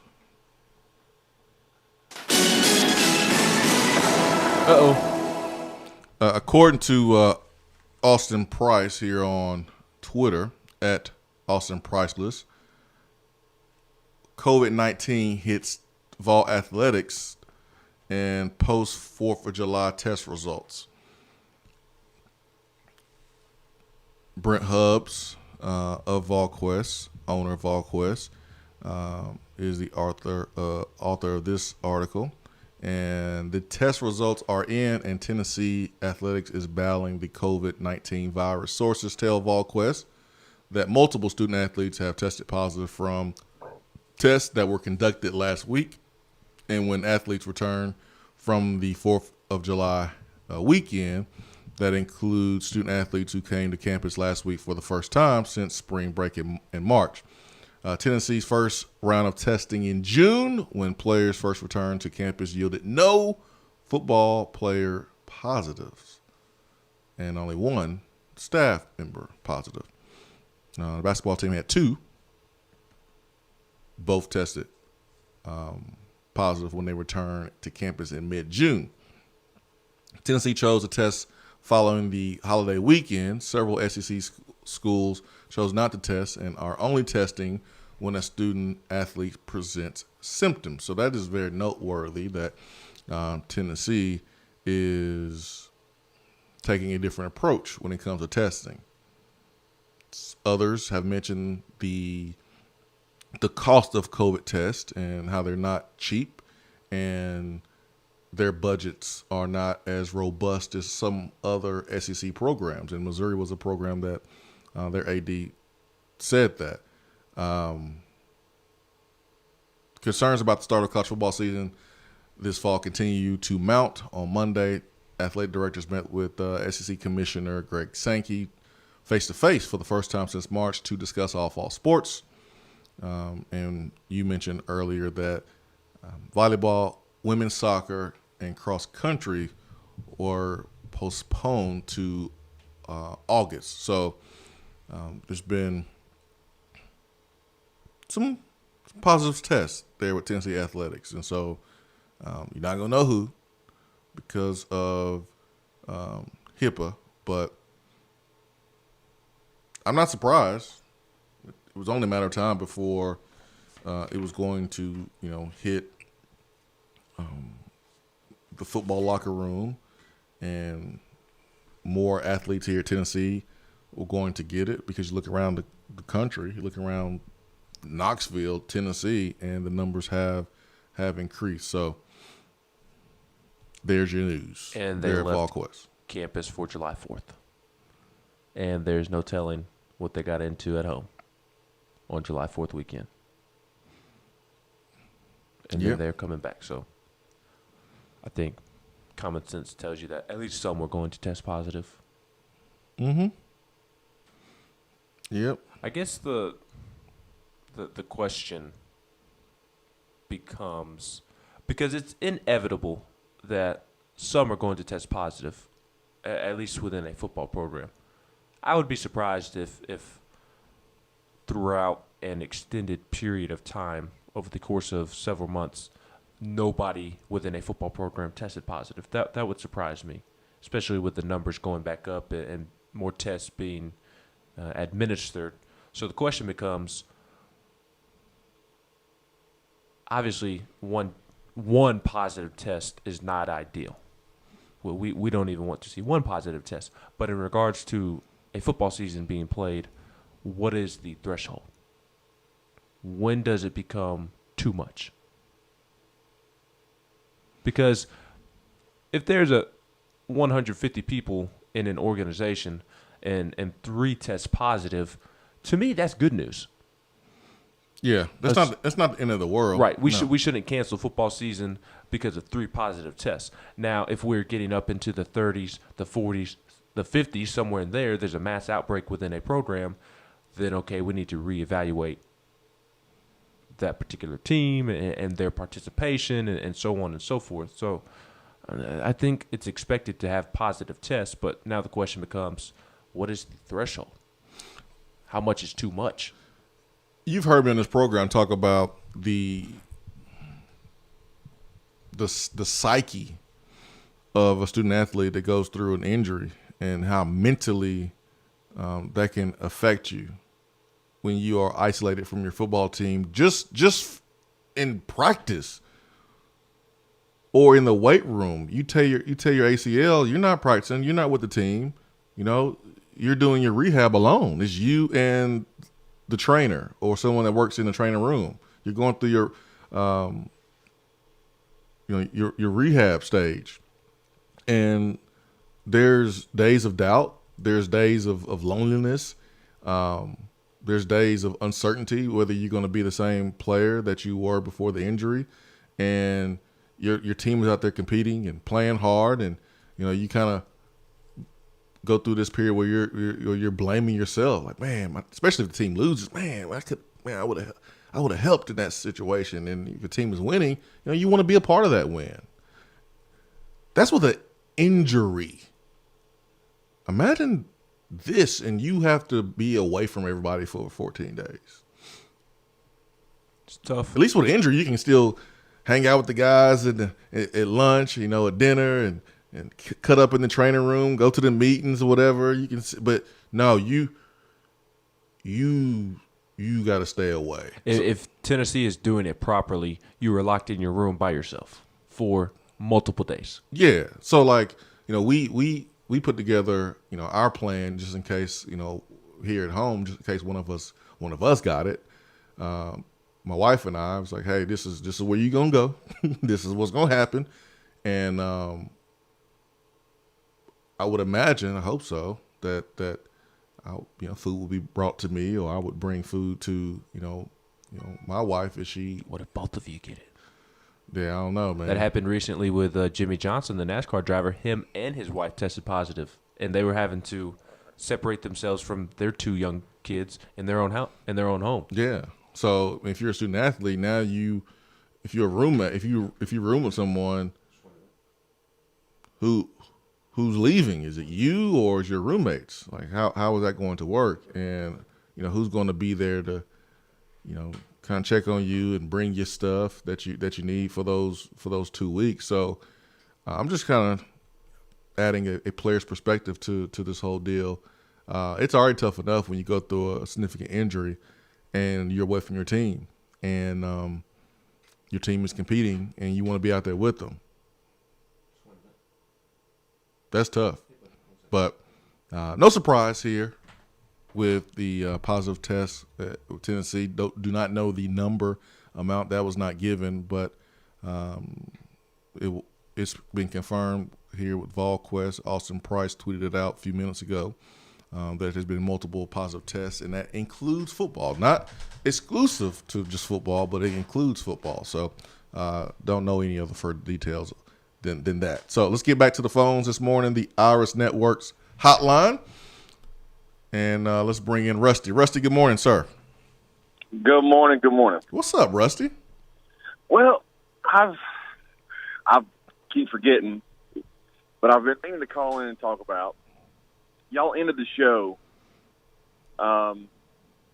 maybe middle of last week, talking about, because somebody in the text box brought up what was JG's best game at Missouri or the at Auburn game the previous year. And it kind of got brought up the whole, well, JG didn't do that much at Auburn because it was 50-50 balls. And then you correctly said that they're not always 50 balls. When you get one-on-one coverage, you got to throw the ball to the outside the numbers, give the guy enough room at the sideline, make it catchable to where he can adjust to it. And I believe I saw a film one time with you in a wide receiver room where the great Trooper Taylor once said, "The defensive backs beat at birth." Yeah. And that's the way. I want you to elaborate some more for the uneducated out there. About Trooper about saying that particular phrase. No, well, not just that. No, more about yes, please. Because anything you can do on that, I'm willing to listen to all day long. But more about it wasn't any big deal for the quarterback to throw the ball up. It was all Callaway. Yeah. Or it was all Jennings. Because we've heard that. And every quarterback throws those balls. Yes. They still count for their completion percentage, and they still count as touchdowns. Yes. So that's a really good question. And I gave the example of, I don't know if you remember the 2017 Tennessee-Georgia Tech game where Dormany kind of threw off his back foot and Callaway bailed him out.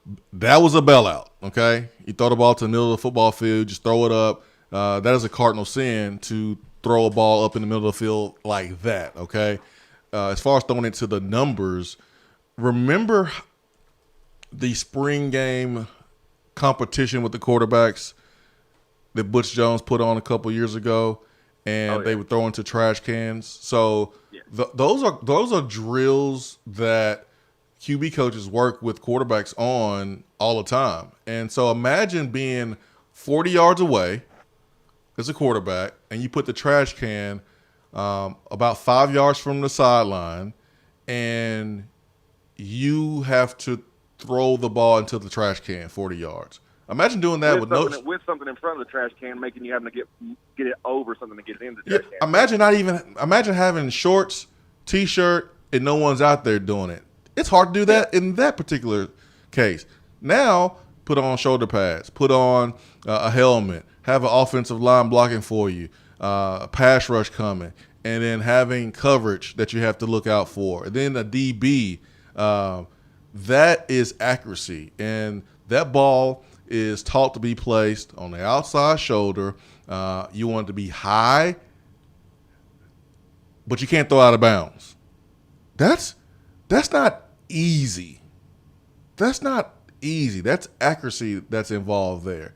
And that ball has to be thrown with some velocity too, because if you just loft it up, the moment that the DB sees the receiver turns his head and his eyes, he's taught to react to the receiver's eyes. And now when the receiver puts his basket up to catch it, the DB is taught to rake through the basket. So if you throw up a floater, that's more time for the DB to adjust to the wide receiver. So the quarterback is taught to throw that ball with some velocity. So now the only person that has time to adjust is the receiver. There's so many times when a receiver catches a back shoulder throw and the DB doesn't even turn around until the ball is caught.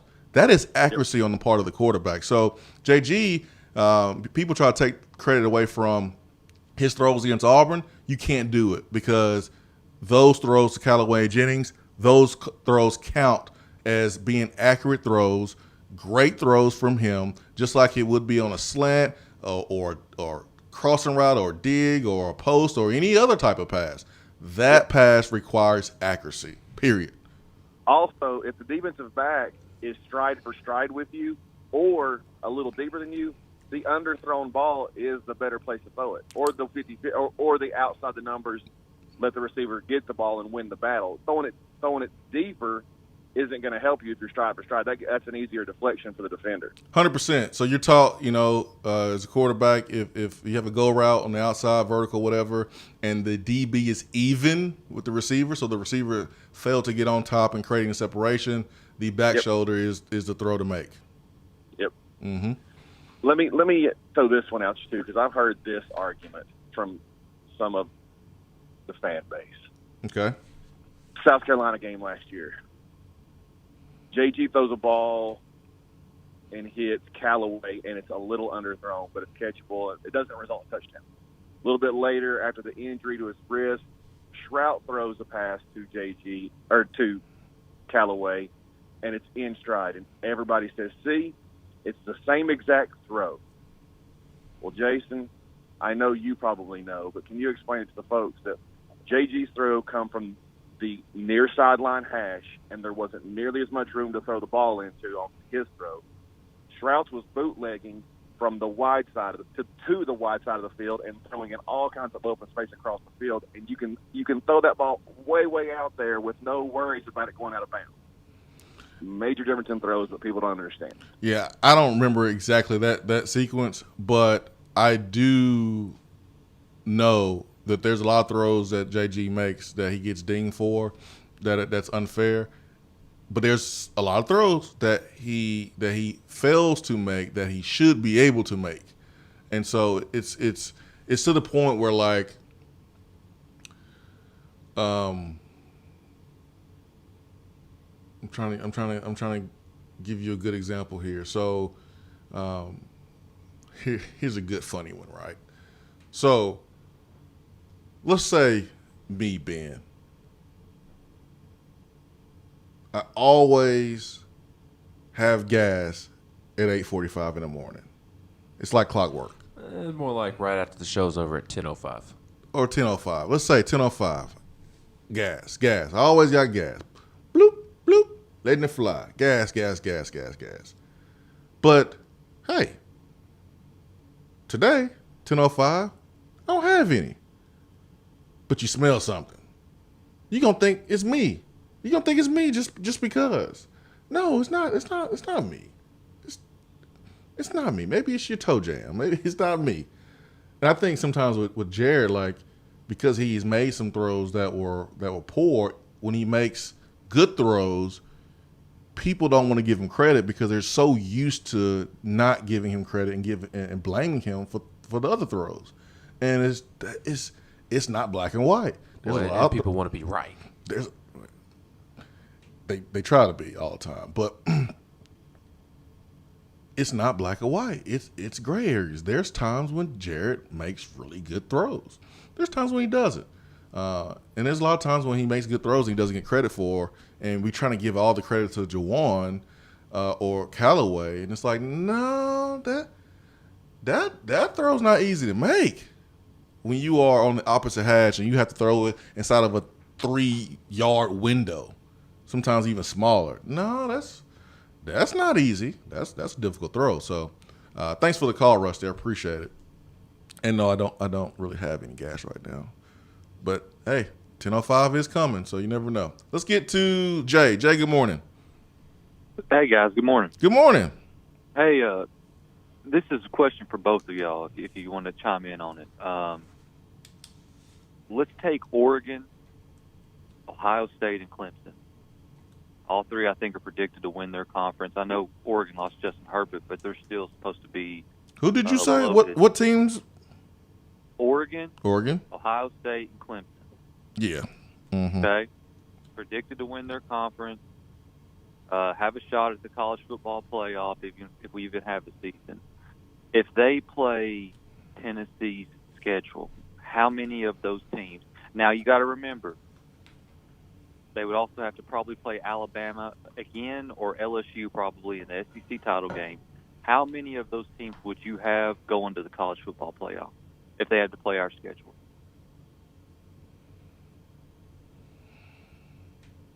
Well, Oregon will be there. Let's go ahead and get that clear. You think Oregon would make the playoffs running Tennessee's schedule? No, they wouldn't be there. Okay. Yeah, they wouldn't be there. So now we're looking at Clemson and we're looking at Ohio State. Do they make the playoff? I think it depends on what side of the conference they play on. I mean, if you put Ohio State on, in the West, let's game. Say East, Jason. Let's say they're in our situation. That's what I'm trying to say. So they're in the East. Playing Tennessee schedule. I think they go to Atlanta 2 to 3 times every 5 years. I think Ohio State, Clemson's the. You talking about this particular year or just in a regular season? I'm talking about this year. But most typical years, Tennessee's got a pretty tough schedule. But I'm just using this year as an example. Do you think they would, win the SEC and go to the playoffs? I do. I think Ohio State and Clemson are better than all the teams in the East. Yeah, I do think, and that's why I say 2 to 3 times out of 5 years, because to get to Atlanta, it may hinge on one game, and one game may hinge on a cluster of plays. It could be 4 or 5 plays that determines a football game. And so you think almost Ohio State would get the better of Florida and Georgia more times than not if they're going 3 times out of 5 years? Man, have you seen the NFL draft the last couple of years? Oh, I know. No, I know. I've seen it. That's why I look at. I look at the NFL that's draft. Probably the real DBU when you look at it. It probably is. Yeah, it probably is. And we look at the NFL draft picks over the last couple of years. I look at LSU having the Jim Thorpe Award, being there in Baton Rouge more than Columbus. But man, True. we've seen in years that politics plays a big part of that, because Eric Berry didn't win it when he's supposed to win it. So you make a good case, a fair case, if you said, hey man, it doesn't matter about the DB award, because that's politics. You can't politicize a player getting drafted. Can't use that at all. So yeah, you can make an argument that Ohio State right now is DBU. Yeah, for sure. But I look at the players drafted from Ohio State in the last 5 years, and absolutely they would wreck shop in the SEC. Would they go undefeated like they've been doing in the Big Ten? No, but I think you put them in the East 3 out of the 5 years, they're going to Atlanta. Urban Meyer brought a SEC team into the Big Ten and just absolutely ruined everyone, laid waste to that whole conference. Exactly. That's exactly what he did. Exactly. So, guys, with this whole getting back to playing thing, if the commissioner is worried about infections, but surely he has to know that if we get back to playing, the infections are going to happen.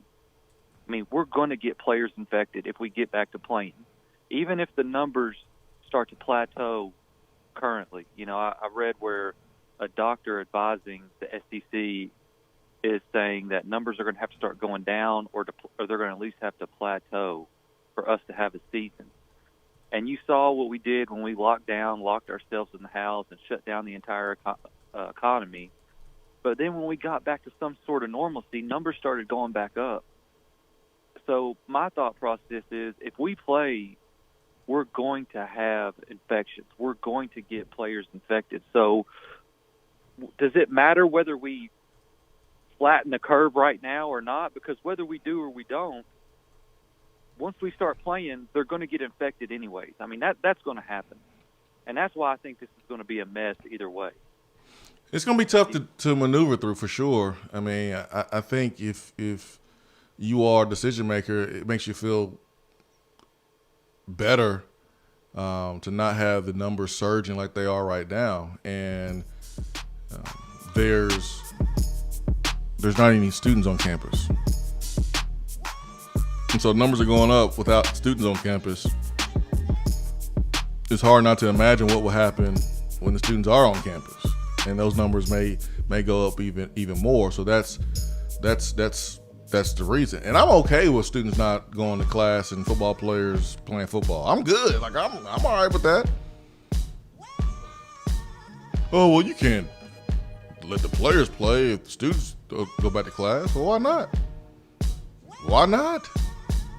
Students can do school without being physically in the classroom. Football players, you can't play football unless you are together and practicing. So, okay, you have a job where you can work remote, work at home and still do your job. But if you own a landscaping company, you ain't cutting anybody's front yard at your house on the internet on Zoom. No, you got to get up out there. You got to get out your house, get in your truck, and unload that trailer, get that lawnmower, and cut that grass. There's just some jobs that you can't do remotely. You can't play football remotely. So we gotta make it happen if we can, with the players' health in mind. And that means students, you stay your butt at home, then stay your butt at home. Now, I don't know how you're going to justify that tuition being the same number. That's what I was going to say. I'm just saying, that ain't my job. Whatever. 865-255-03. Be right back.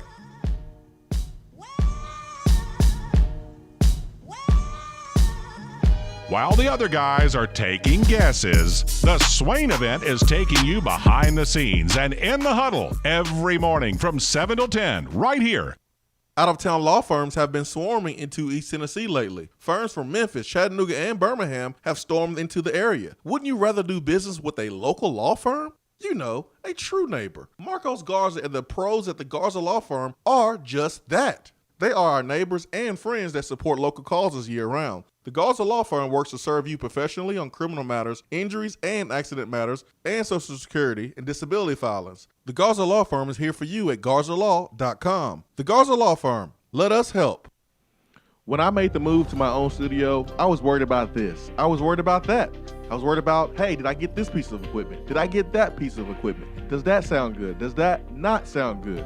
One thing I didn't have to worry about, that was office furniture, because Office Furniture Outfitters met my furniture needs. With a 50,000 square foot facility, they have East Tennessee's largest selection and are the best value for new and used office furniture. Located in Knoxville, it's easy to find everything you need for your new space, including desks, file cabinets, chairs, conference tables, and more.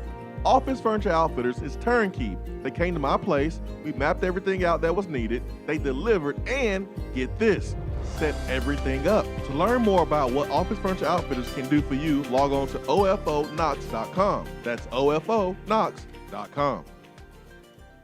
When you see the happy face on our truck, you'll be smiling because you'll know that you're in love. At Hiller, we care about your family's comfort all year long. If you get caught without air conditioning this summer, we're offering a free service call with any repair. That's a free service call when we do the work on your HVAC system. Visit happyhiller.com to schedule your appointment today. Call the Happy Face Truck today. We're here with Dr. Michael Carlson of Tennessee Regenerative Sports Medicine to discuss stem cell treatment and PRP. If you have orthopedic injuries such as shoulder pain, knee pain, Achilles tendonitis, or tennis elbow, you should give them a call. That's right, Jason. We specialize in regenerative non-surgical orthopedics. So we treat damaged tendons, ligaments, and joints by using ultrasound-guided injections with stem cells or PRP. And this form of treatment actually stimulates the body's own reparative process and allows for healing of the damaged tissue. So, Doc, what makes your training different than others? Well, Jason, I've been practicing in Knoxville for 26 years, and I'm certified in interventional regenerative orthopedic medicine through the American Academy of Orthopedic Medicine. So unlike the big seminars that will advertise stem cells, fly someone in for a couple hours to talk about supposed stem cells that you order off of a shelf, then they'll depart, leaving the patient wondering who will be the person injecting me and what their level of training is. At Tennessee Regenerative Sports Medicine, I'm the one doing the procedure, and we're using your own bone marrow stem cells or PRP. So in other words, it comes from you and it goes back to you. So you know exactly what you're getting and know exactly the level of training involved. Tennessee Regenerative Sports Medicine, trsportsmedicine.com. East Tennessee's leader in PRP and stem cell therapy. Do you want a custom-themed tumbler or bottle to show off your team spirit every day of the week? Well, look no further than Game Time Sidekicks. Every design has you, the fan, in mind. Their tumblers and bottles are double-walled, vacuum-insulated stainless steel, and their quality is second to none in the market. From stainless steel sippy cups to tumblers and sports bottles, Game Time Sidekicks offers something for the fan of all ages to rep their team with. They have many different logo options, so fans will have something they are proud to carry around all the time. Use promo code SWAIN at checkout to get 20% off of your entire purchase at GameTimeSidekicks.com. They also offer $5 flat rate shipping. Be sure to check out the Game Time Workshop on the website and customize your tumbler to make it one of a kind with things like your nickname, number, or initials. Game Time Sidekicks. Show your colors and carry your team. You don't have to take an L just because you can't listen to the Swain event live. You can catch up on the podcast posted daily on the app, online, and on iTunes.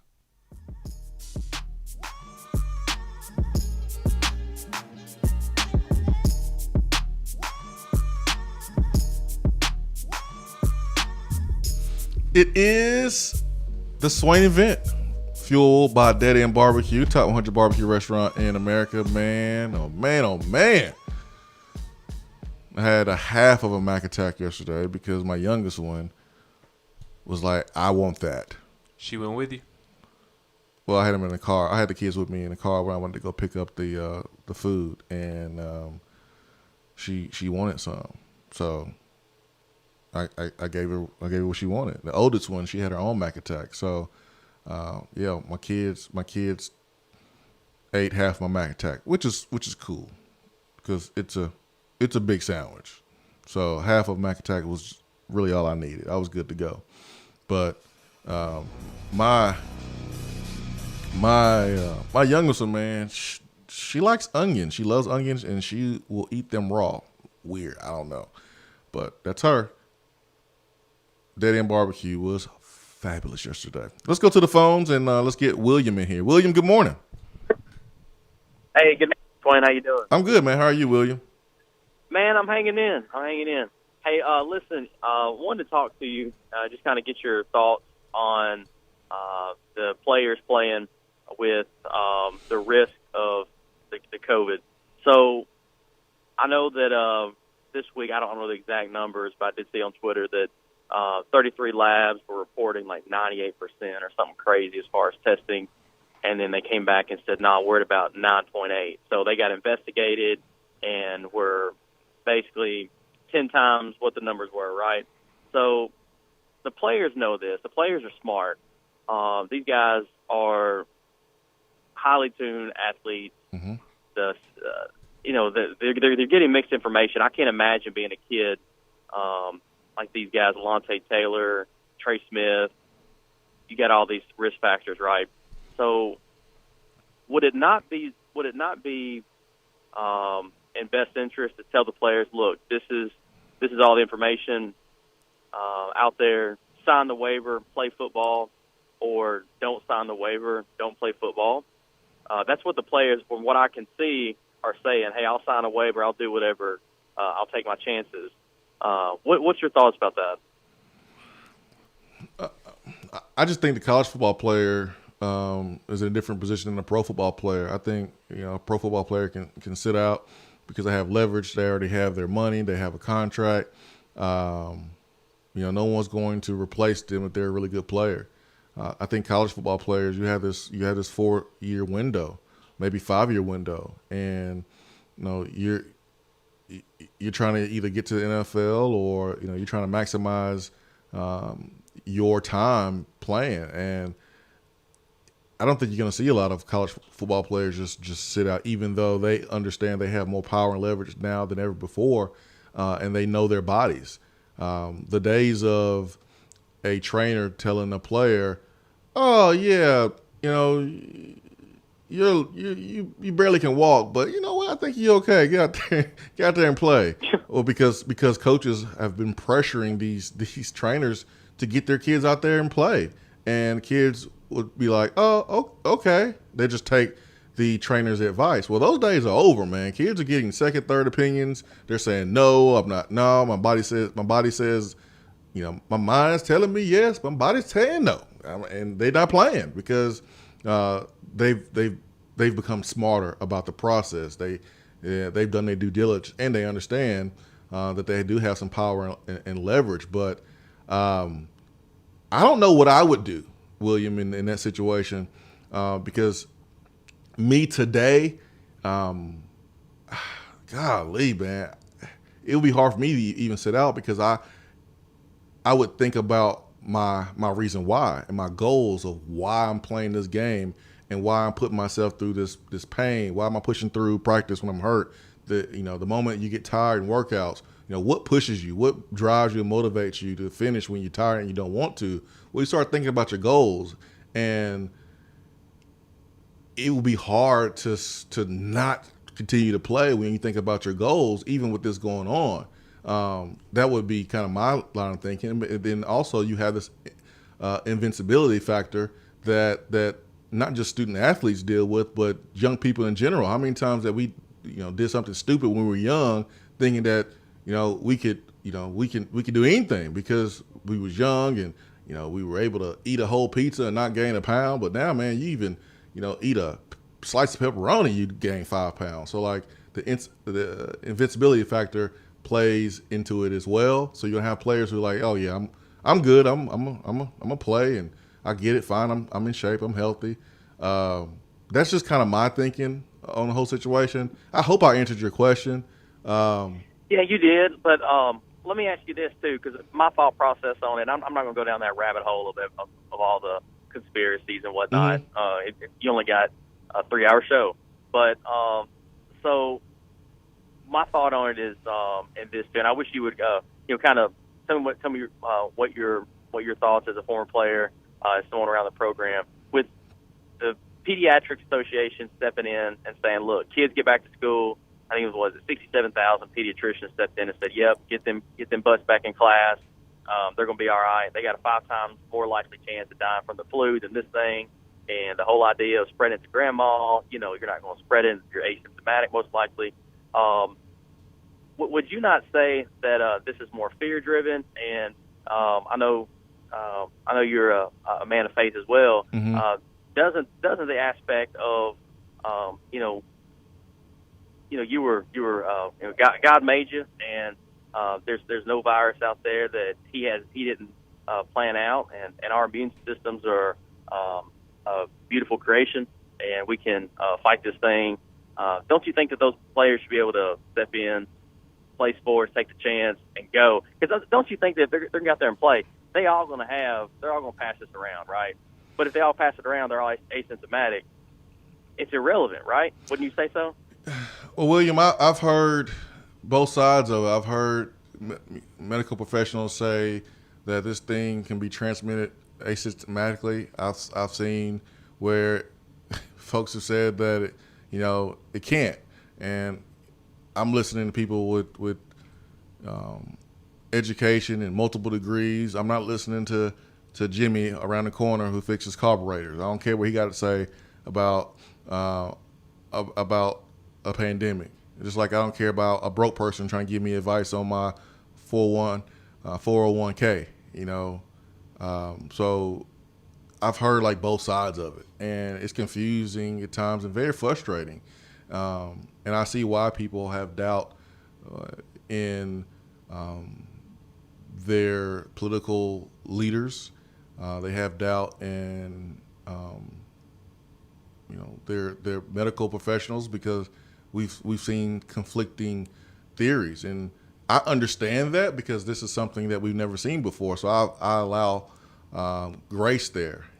I just believe in kind of playing it safe than sorry. Now, I am a man of faith, but I'm not going to go outside and stand in the middle of 40 and say, God got me. He going to protect me from this 18-wheeler. I'm not going to jump off a bridge and go, hey, I'm believing in God's hands. I'm not going to do that.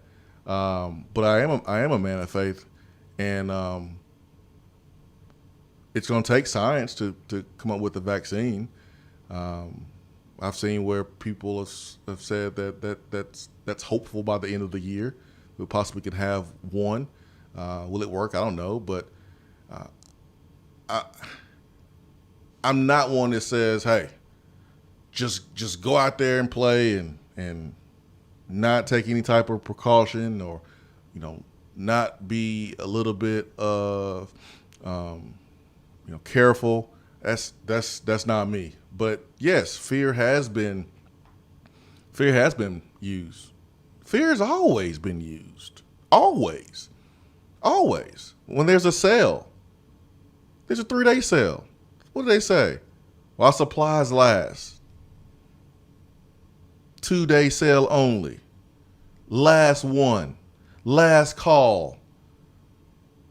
Fear's always been sold. The fear of loss. Always. Hey, recruit, we got one more spot available. You better get in the boat if you want to, be a Vol. You got one more spot. So fear's always been sold. That's nothing new, but do I think that's going on right now? Absolutely. But I'm not going to sit here and just discount it as it not being a big deal. I'm not going to sit here and say that it's just like having a flu, because it ain't. There's medicine for the flu. You have more information about the flu. This is something that we don't have a lot of information on when you compare it to the flu, and there's not a vaccine. So I don't treat it like the flu, even though you can look at the numbers and go, okay, well, more people have perished from this than that. But we're talking about being able to play a football game. And Michael Jordan had the flu game back when he played that he was so famous for. I don't believe Michael Jordan will have a corona game. You don't think somebody's going to have the COVID game this year? Nah, man. I don't think we're going to have a COVID game. I just don't. And, just recently, 2 or 3 more family friends that we know tested positive. And I don't know how you play a 60-minute football game when you can't breathe. I mean, I don't see how you do it. And then you're adding 90-degree weather. And then you're adding maybe seeing these different helmets with shields on it. Oakley just released a shield that not only covers, where your eyes are, but goes all the way down and it covers where your mouth is. So how in the heck are you going to breathe in that thing in 90-degree weather? So I'm dissecting everything William just said there.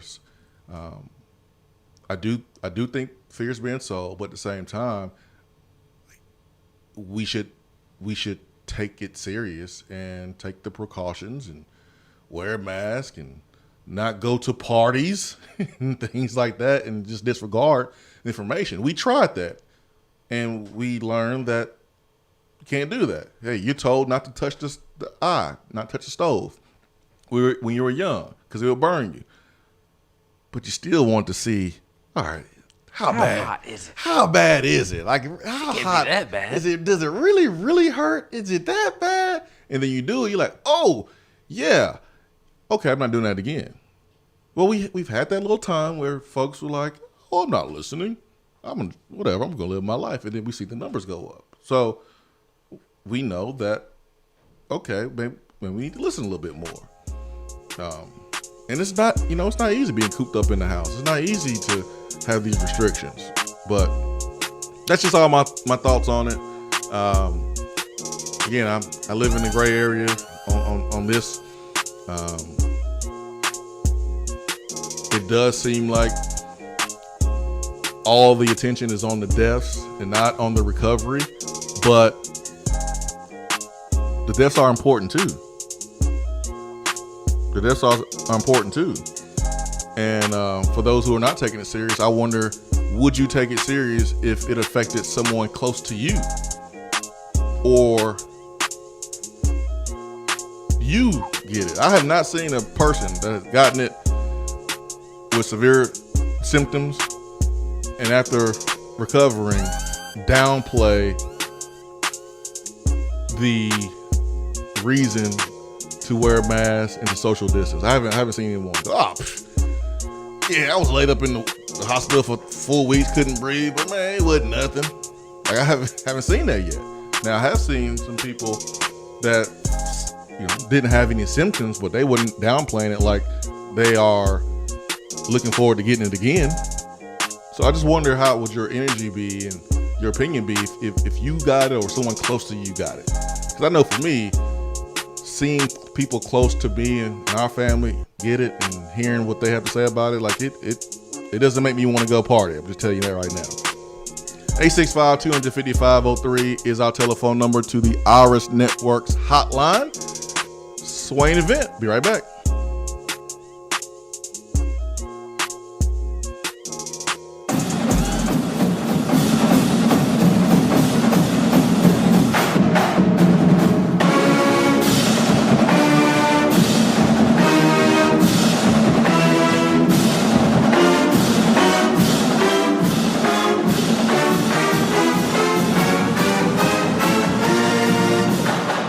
Hour 3 of the Swain event is brought to you by the Low T Center and lowtcenter.com. Do you know your numbers?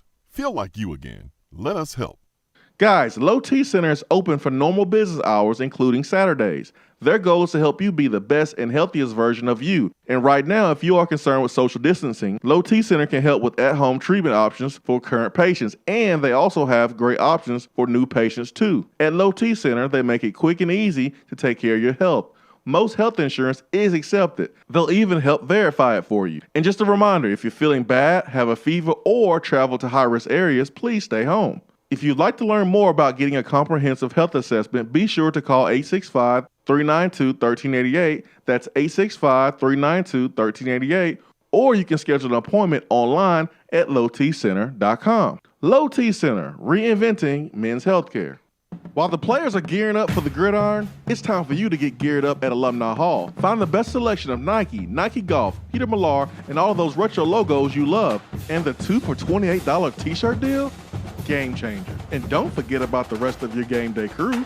There are plenty of options for the entire family and to upgrade that tailgate. Shop now at one of their 6 convenient locations in Tennessee or 24/7 at alumnihall.com. It's football time in Tennessee. Voted Best Barbecue in City View Magazine and a top 100 barbecue restaurant in the country, Dead End is a no-brainer when you are craving the smoky flavor of quality Q. Dead End makes it easy to enjoy their fantastic menu with online ordering and local delivery with Valet Gourmet. That's right, you can have Dead End brought to you. Can't think of the spread for your next event? Get Dead End to cater it. Check them out online, deadendbbq.com. Dead End Barbecue. The search is over. Do you want a custom-themed tumbler or bottle to show off your team spirit every day of the week? Then look no further than Game Time Sidekicks.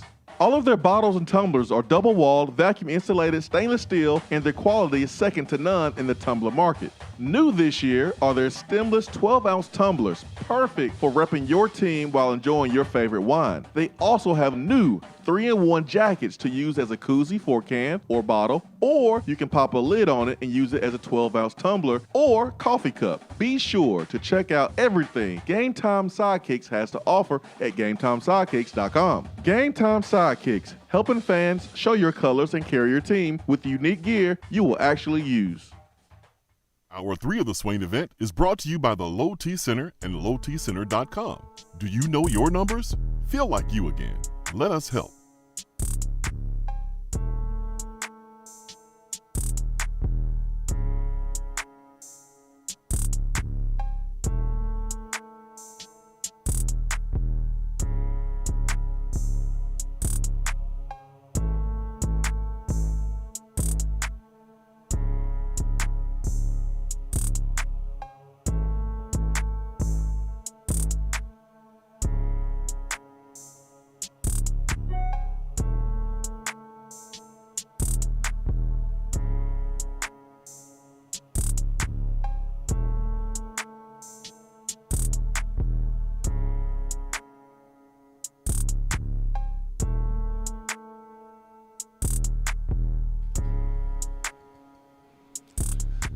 Hour 3 powered by Low T Center and lowtcenter.com, reinventing men's health care.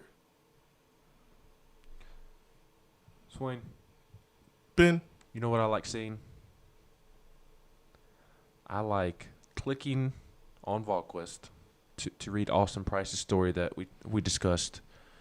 And on the side, seeing an article that is ranking the contenders for Kennedy Chandler, 5-star point guard for Memphis, right under the nose of Penny Hardaway and the Memphis Tigers, and Corey Evans, 5-star, Rivals basketball recruiting analyst, ranked Kennedy Chandler's contenders and put Tennessee number 1 and said, the Vols sit in the best spot for the 5-star guard at this point.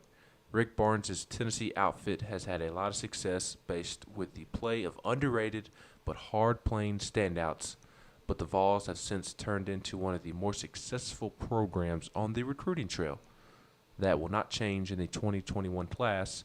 It's fair to classify Chandler as a Tennessee lean, and there is a decent chance that he pushes for someone such as Paolo Banchero and or Jabari Smith to join him in Knoxville. Chandler hasn't been willing to outline a timeline, but if he does decide soon, the Vols would be the choice, beating out Kentucky, Memphis, Duke, and North Carolina. Gosh, that makes me happy. Yeah, man. That's amazing. Which is why in the last 12 months, Tennessee's basketball recruiting has been more impressive than any other sport because of this. I see what you did there. It would be crazy, though, if – because I do think Tennessee ultimately lands Kennedy Chandler. There's just too much positive buzz right now. But Tennessee also sits like second, third with Paolo Banchero and Jabari Smith. They're laying in the weeds. And as this Corey Evans guy said, Kennedy Chandler could push Jabari Smith or Paolo Banchero, 2 post players, over the edge because they could see the opportunity to play with one of the best point guards in America. And Paolo Banchero and Kennedy Chandler have talked about playing basketball together before at the same college. So landing Kennedy Chandler would just be absolutely huge. It would be a big get for Tennessee. Big get, good get, good get. That made me excited seeing that. Good get. Oh, man. Imagine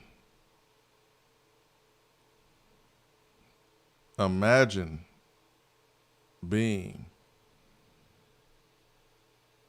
12, 11 years old, and you're playing youth football, which, listen, Knoxville's weird when it comes to this stuff. There's no middle school teams here in Knoxville. I don't get it. I don't get it. I don't get that either. Like, that makes no sense to me. Not a big fan of middle school teams not having a football team. So it's all youth teams. And that's weird. I played middle school football, and we had middle school football and basketball teams. Well, anyways. Heck, I played middle school football. Yeah, your nickname. Guess what position I played? Play quarterback. Duh. When I wasn't playing quarterback, guess what position I was playing? You was a kicker, or a punter. Not with my toes.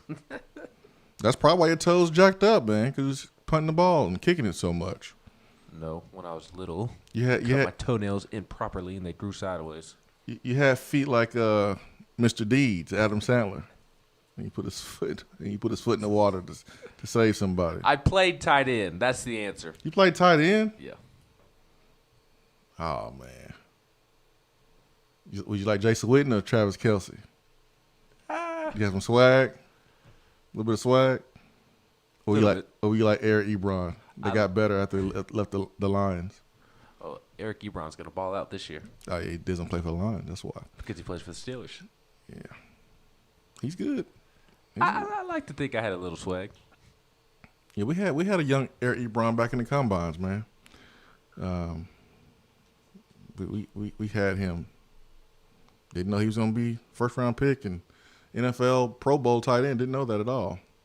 Anyways, but imagine being 11 years old, 12 years old, playing youth league football, and your first day you're playing on defense, and longtime SEC defensive coordinator John Tavis is your coach. Oh man, what a blessing! What a blessing! And this is on Go Vols 247. There is the West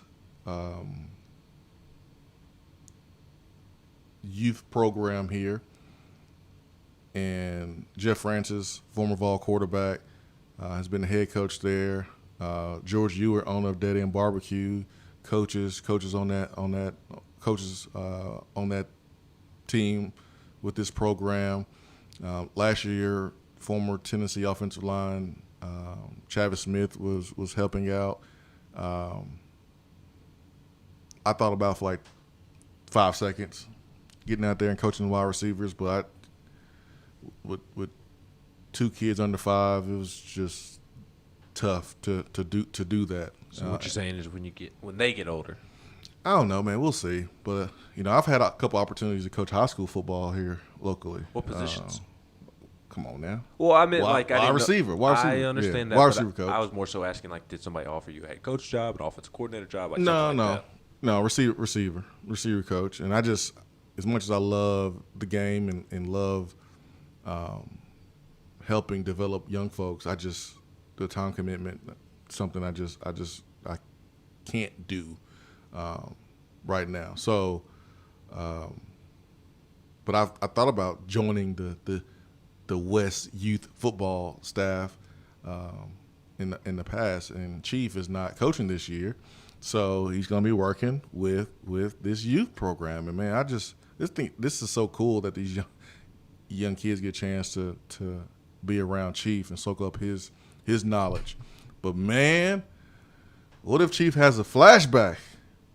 He's coaching a Tennessee-Florida game or LSU-Alabama game. You better not be dragging butt out there, little Jimmy. Chief for a rude awakening. Yes, that's right. You right about that. I could think the Saturday Night Live skit with Peyton Manning.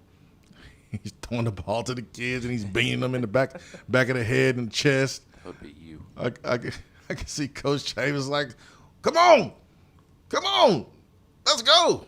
And he's just so intense, but you just never know how sometimes a blessing can be right there in the middle of a storm. And Chief is not coaching for the first time in a very long time. I mean, he went from being labeled as the best defensive coordinator in the SEC, someone that revolutionized the game inside of this conference with taking smaller, faster running backs and converting them to linebackers and dominating for a stretch there when he was DC at Tennessee, and doing the same thing at LSU. And he goes and he takes a great opportunity with the offensive mind coach and Kevin Sumlin, and it doesn't work out.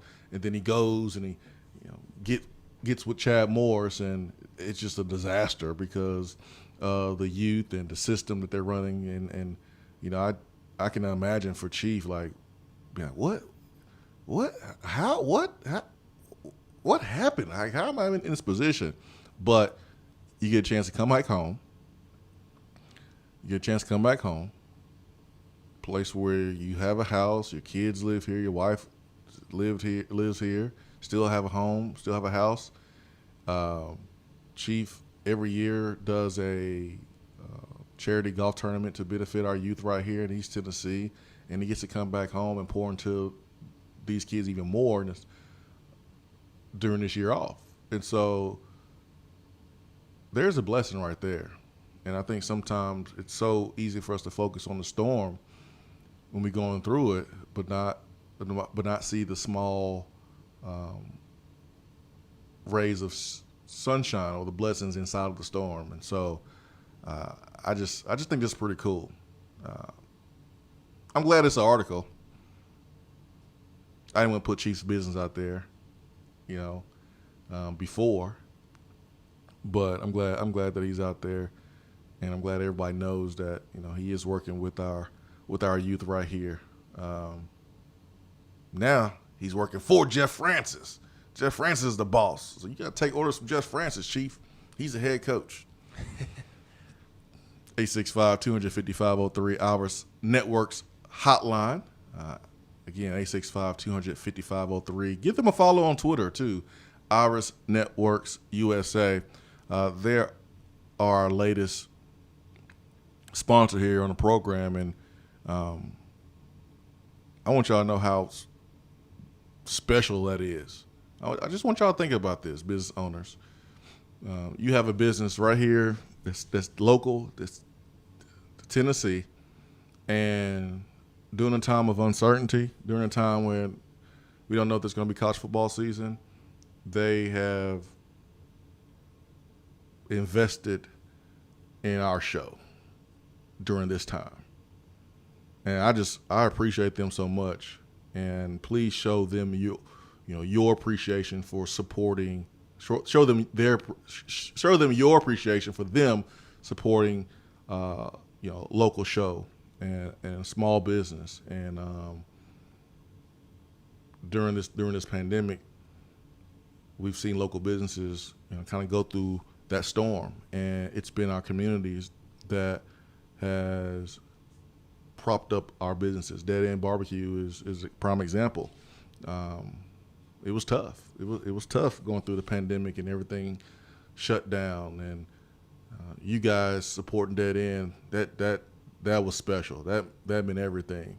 And that's why Knoxville's special. That's why people look at Tennessee, and we're volunteers for a reason, because when someone needs help, we're right there with them. So I just want y'all to know like how thankful and appreciative I am of Iris Networks for partnering with us during this time right now. So and they know a lot of people gonna hear about Iris Networks, so it does benefit them too. So anyways, not to get all mushy on y'all this morning, just want to share that with y'all. I hope that's okay. 865-250-503 is our telephone number to the Iris Networks hotline. Be right back.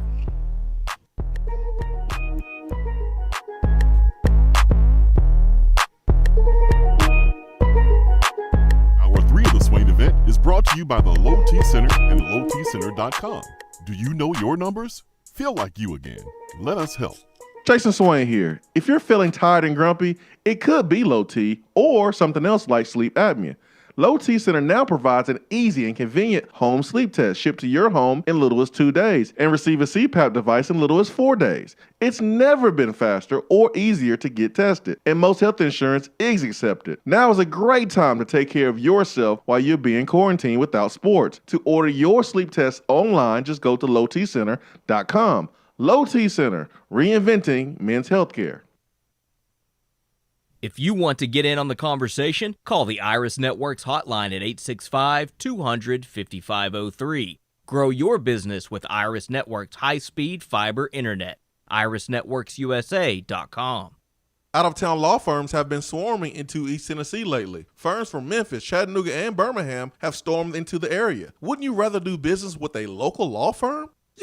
A true neighbor. Marcos Garza and the pros at the Garza Law Firm are just that. They are our neighbors and friends that support local causes year-round. The Garza Law Firm works to serve you professionally on criminal matters, injuries and accident matters, and Social Security and disability filings. The Garza Law Firm is here for you at GarzaLaw.com. The Garza Law Firm. Let us help. JC's Tree and Landscaping Service specializes in quality tree work done at an affordable price. Trimming and removing trees are their specialty. They also offer other services like land clearing, stump grinding, crane services, and all of your basic landscaping needs for both commercial and residential. JC's will give you a free estimate and beat any written quote by a competitor to guarantee that you get the lowest price around. Don't risk your land with a fly-by-night service. JC's Tree and Landscaping is licensed and insured. Give them a call at 865-599-3799. You're listening to the Swain Event. And you know this, man.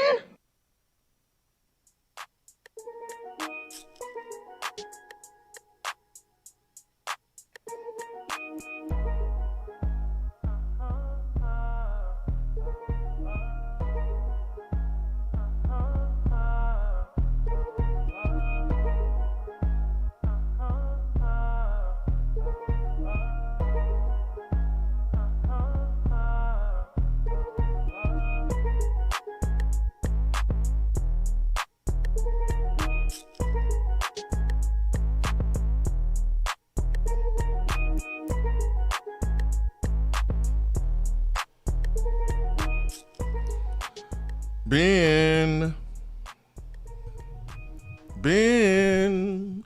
Yes, sir. Come out and play. Ben, you have a I saw it. question on the text box, sir.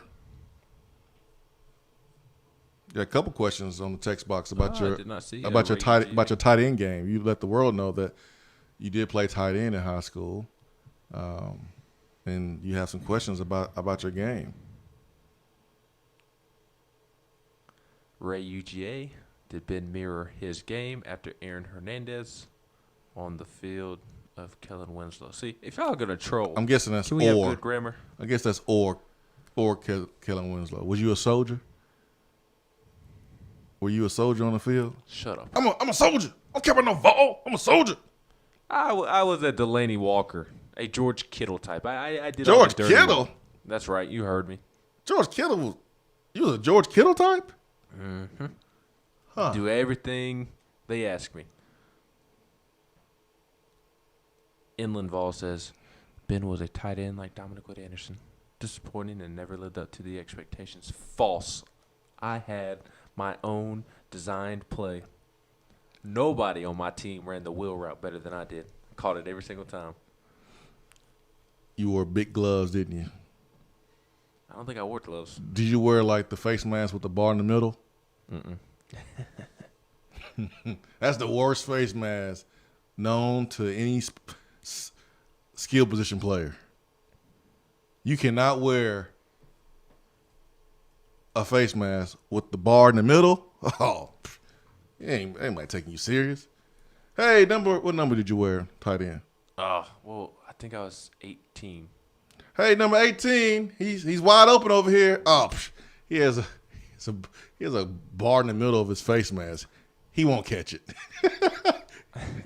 I sent you a photo of myself playing football one time. You get no love, man, if you have the wrong face mask. There's no way you can see the ball with a bar in the middle of your face mask. The worst. Why can't I remember my number? The worst. Yeah, man, how do you remember your number? Were you any good? Middle school. Were you any good?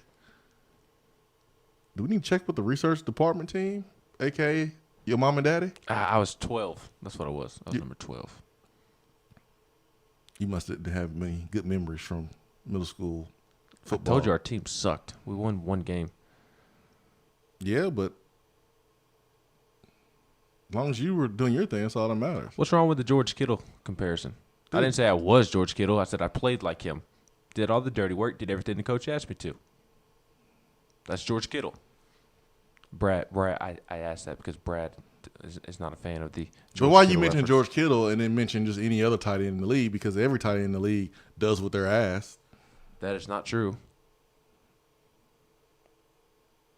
Every tight end runs the play that they practice, does what they're asked to do. George Kittle can do multiple things. I'm just saying, He's not a one-trick pony. You comparing your game to George Kittle, though. Like, Ben, come on now. Yeah, he does all the dirty work. It's one thing to tell people that folks have told you look like Steph Curry. It's another thing to get on here and talk about how you play like George Kittle. I will not stand for that lie, Ben. And we can deal with you thinking you look like Steph Curry. I will not stand for you telling people that you play like George Kittle when you play tight end. That will not fly on this show, Ben. But I did. And Delaney Walker, Heath Miller. Delaney Walker? How you go from George Kittle to Delaney Walker? I view them in the same light. What? See, you're not listening. I am listening. No, you're listening to the names and not listening to the rest of the sentence. I didn't say I was as good or as productive So as George Kittle. I'm not saying Delaney Walker is as good or productive as George Kittle because that is far from the truth. But my point is, you can mention any tight end. I disagree. I watched Dominic Wood Anderson play the last 2 years.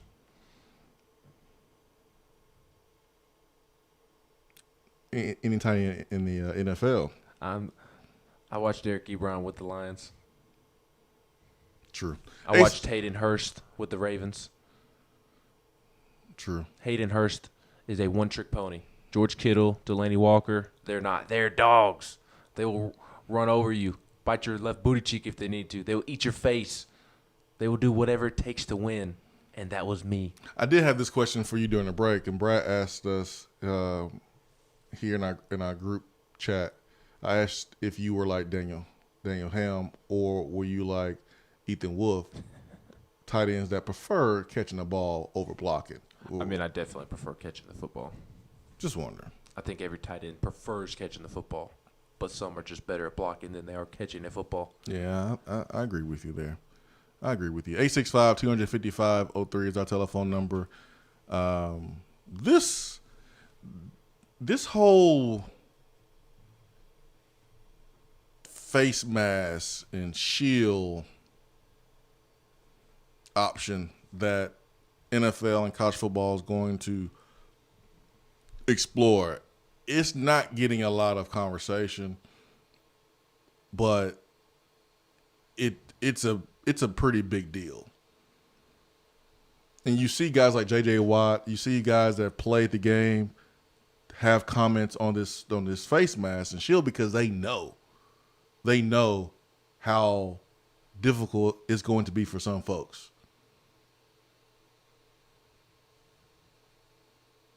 You know how, like, you get in your car on a hot June afternoon after it's been sitting outside and you don't have the heat deflector that's in the windshield? You know how you get in the car and you feel that heat on the back of your neck and going up your nostrils before the AC really kicks in? There's a period of time that you get in your car. What do? You roll your windows down. Let the heat out. Get that AC in there. Does that actually work? Yes, it works. But that moment, when you get in your car, you're like, ooh. And your car temperature says 137 and then cools down. You're sweating before you even leave the neighborhood. Oh, man. That little period right there almost feels like wearing a visor during the summertime. Almost feels that way. You're like, where is the air? I can't even breathe in here. I need an oxygen mask. That split moment before you roll the windows down, before the AC gets flowing, you're like, how do I breathe? That's how we can feel inside of a helmet with the face mask on, with the visor on, just covering your eyes and your nose. But you take that visor and you extend it and it covers up your mouth. Oh, my goodness. Oh, my goodness. We're going to need some oxygen tanks on the sideline. We're going to need some oxygen tanks. We're going to need some fans. We're going to need the AC blowing. We're going to need all of that on the sideline because that is going to be a challenge. But you got to do what you got to do. If that helps decrease the chances of getting the virus, then you just got to do it. You got to do it. Sometimes, folks, you got to do things in life you just don't want to do. I just wish that professional teams and college teams would test each and every single week. Test the Friday morning before the game. That way you know which players have it and don't have it. And then the ones that do have it, you can't play. That's fine, but... And then you don't have to wear this helmet because you know you're not going to get it. Nobody's on the field that has COVID. I'll tell you this much, Ben. I have someone close to the family that their significant other tested positive and had some pretty strong symptoms, not symptoms that required them to be hospitalized, but they had some pretty strong symptoms and was home. And the significant other or the spouse of the affected had also experienced some pretty strong symptoms, but tested negative. And the doctor told this person that you need to get tested again because that test more likely is faulty. If you're having symptoms, there's a chance that you have it too. So I get what you're saying. Like, I'm not saying that it's wrong or anything like that, but I am adding that to the conversation because that's a possibility as well. Definitely.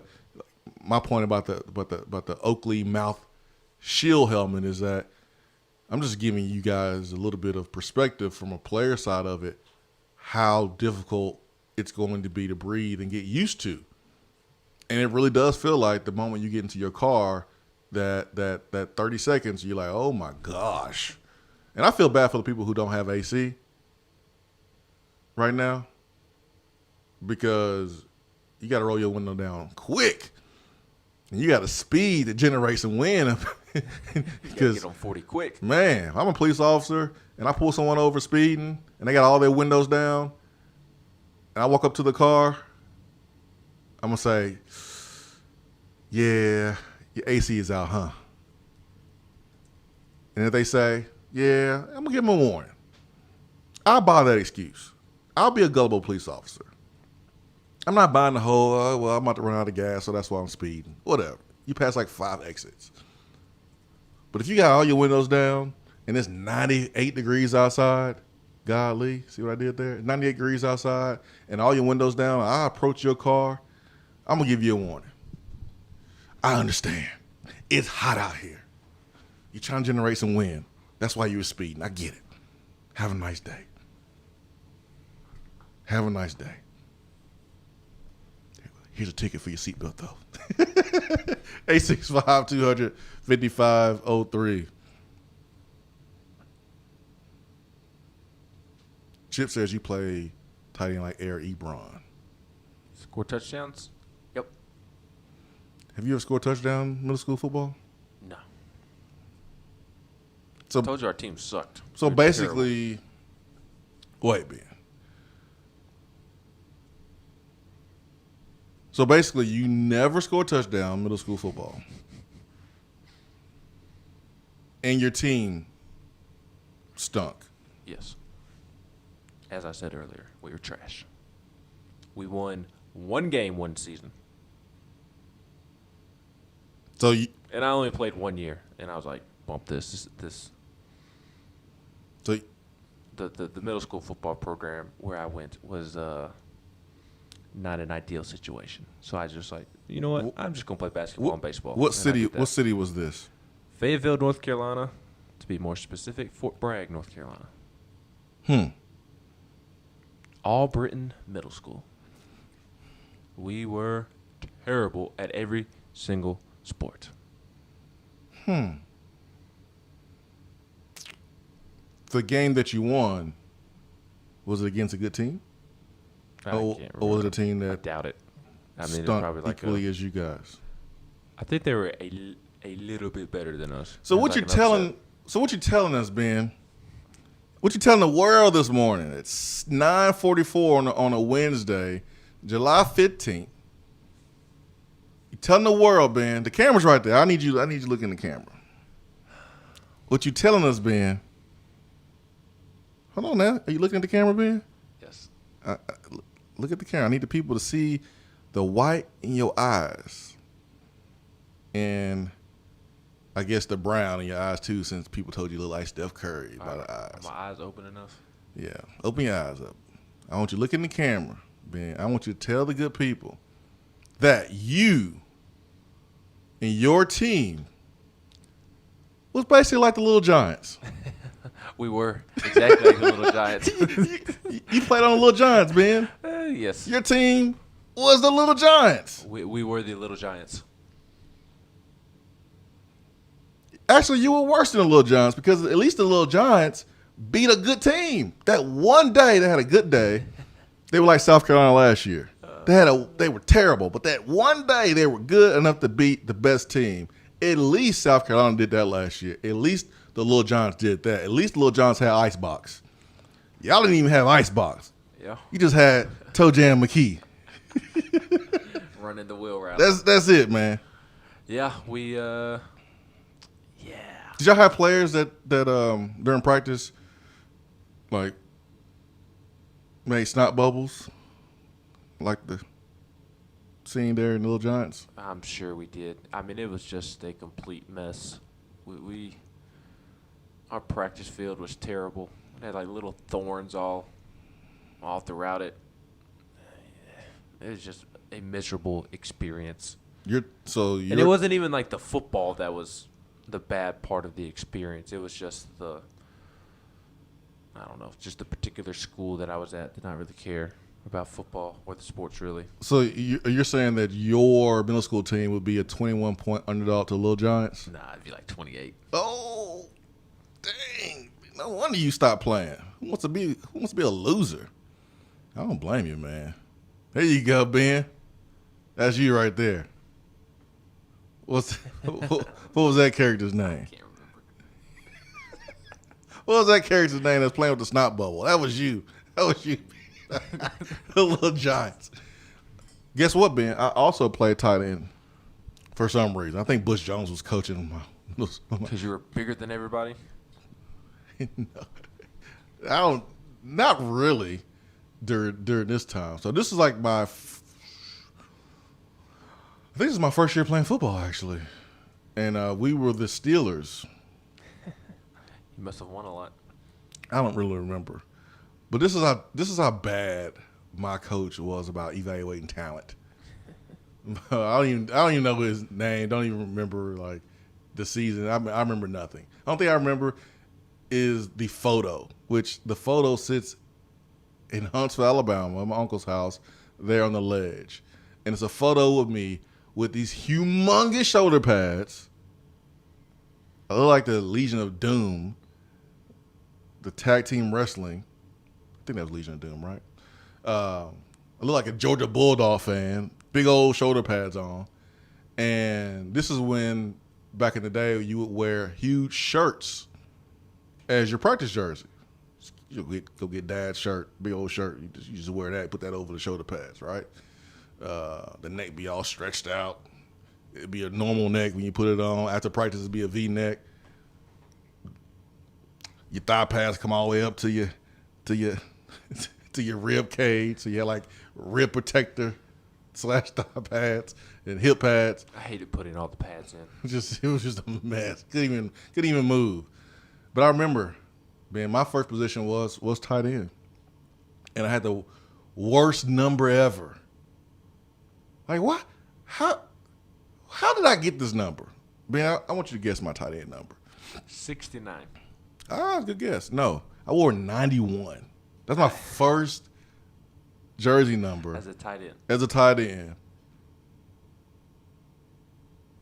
Who was coaching us, man? Was that like Butch Jones? Why would you have me playing tight end? And I was athletic as a kid. This was middle school?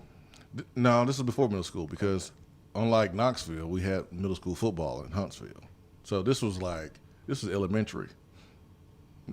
I was super young. But yeah, I played I played like I think it's like tight end or something. I was out of position. I bet that person feels real bad about themselves. They probably don't know. During the early 2000s when your boy was on ESPN playing wide receiver for Tennessee wearing number 1, and you had me out here playing tight end wearing 91 as a youngster. Just embarrassing. I bet that person today is an intern or analyst with the most successful youth program in Huntsville. I bet he's an analyst right now. And I bet he can't get another job being head coach. Getting coffee and getting Little Debbie's. I bet that's what he's doing right now. 865-250-503. Be right back.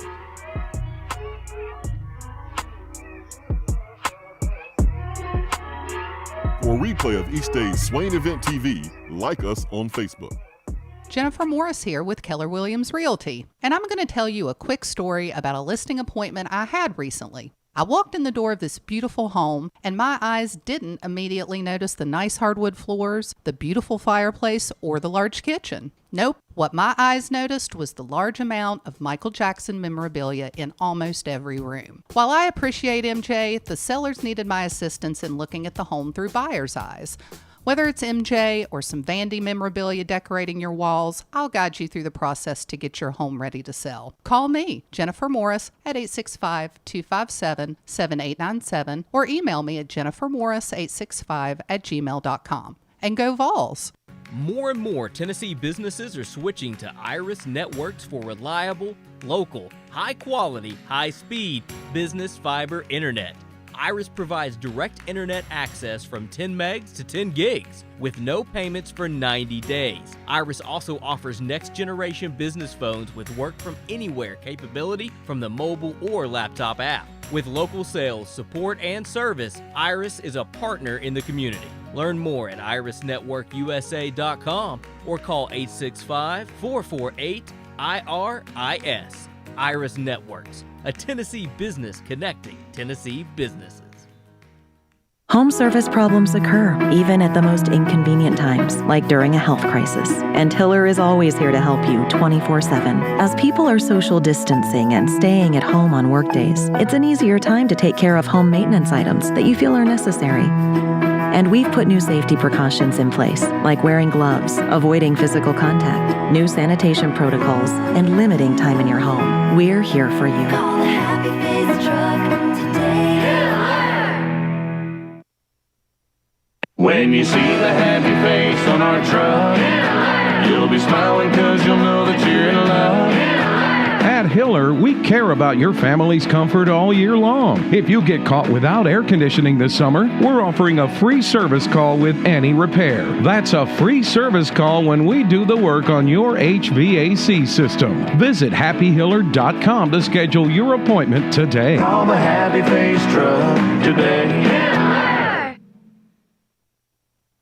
With smartphones being such an integral part of our daily lives, it is truly an inconvenience when it doesn't work properly. It disrupts the normalcy of our day. When you go into the cell phone store to have it repaired, they just try to upsell you on a new phone. That's why the owner of iDrop, TKL, left those places and opened iDrop. His goal is a happy customer. TKL and the team will listen to what you have going on and work to solve the problem of your broken device in a way that best suits your needs, instead of trying to upsell you on something that you just don't need. They don't just repair phones, they can service your laptop or PC as well as your Mac. Windows 7 support is over, but iDrop can help you transition to Windows 10. They have a 5-star rating on Google with hundreds of positive reviews. Let me say that again. I don't think y'all understand how big this is. They have a 5-star rating on Google. Their customer service really speaks for itself. So if you ever find yourself with a device that isn't performing as it should, give iDrop a call at 865-888-9740 or check them out on Facebook at iDrop of Knoxville. If man made it, they can fix it.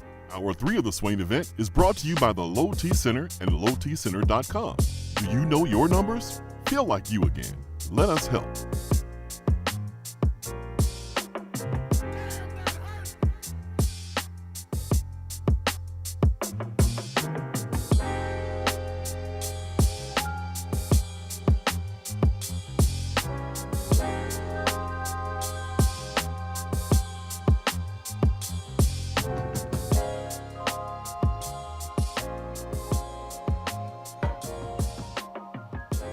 I wonder if sports fans get a kick out of seeing media members go at each other.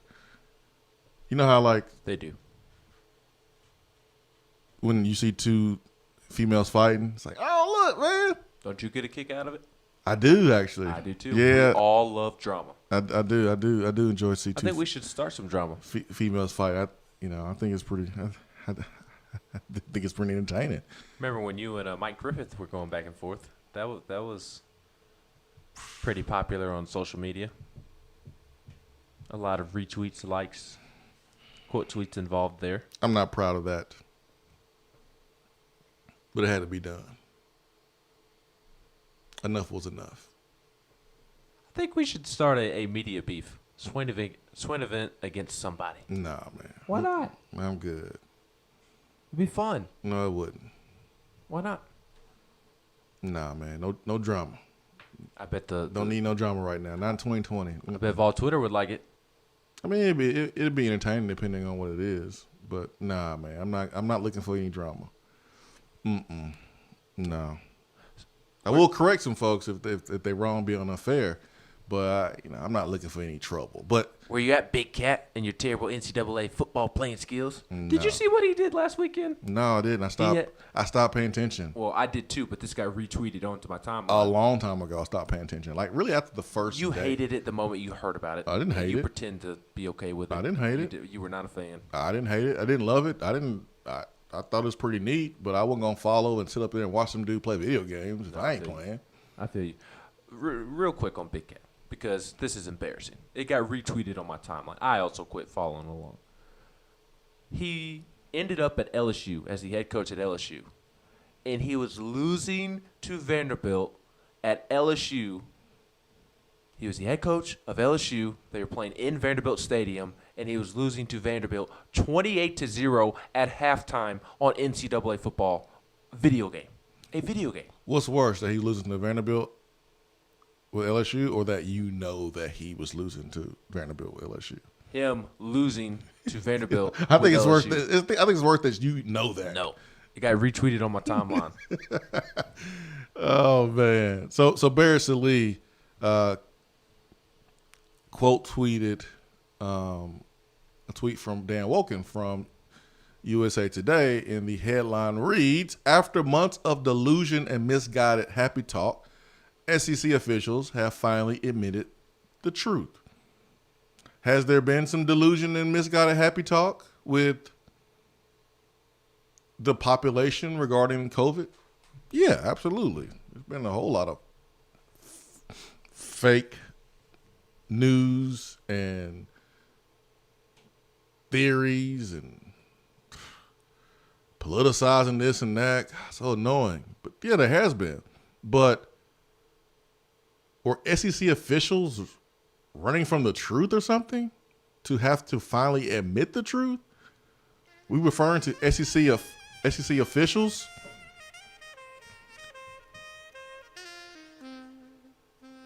as being delusional or misguided?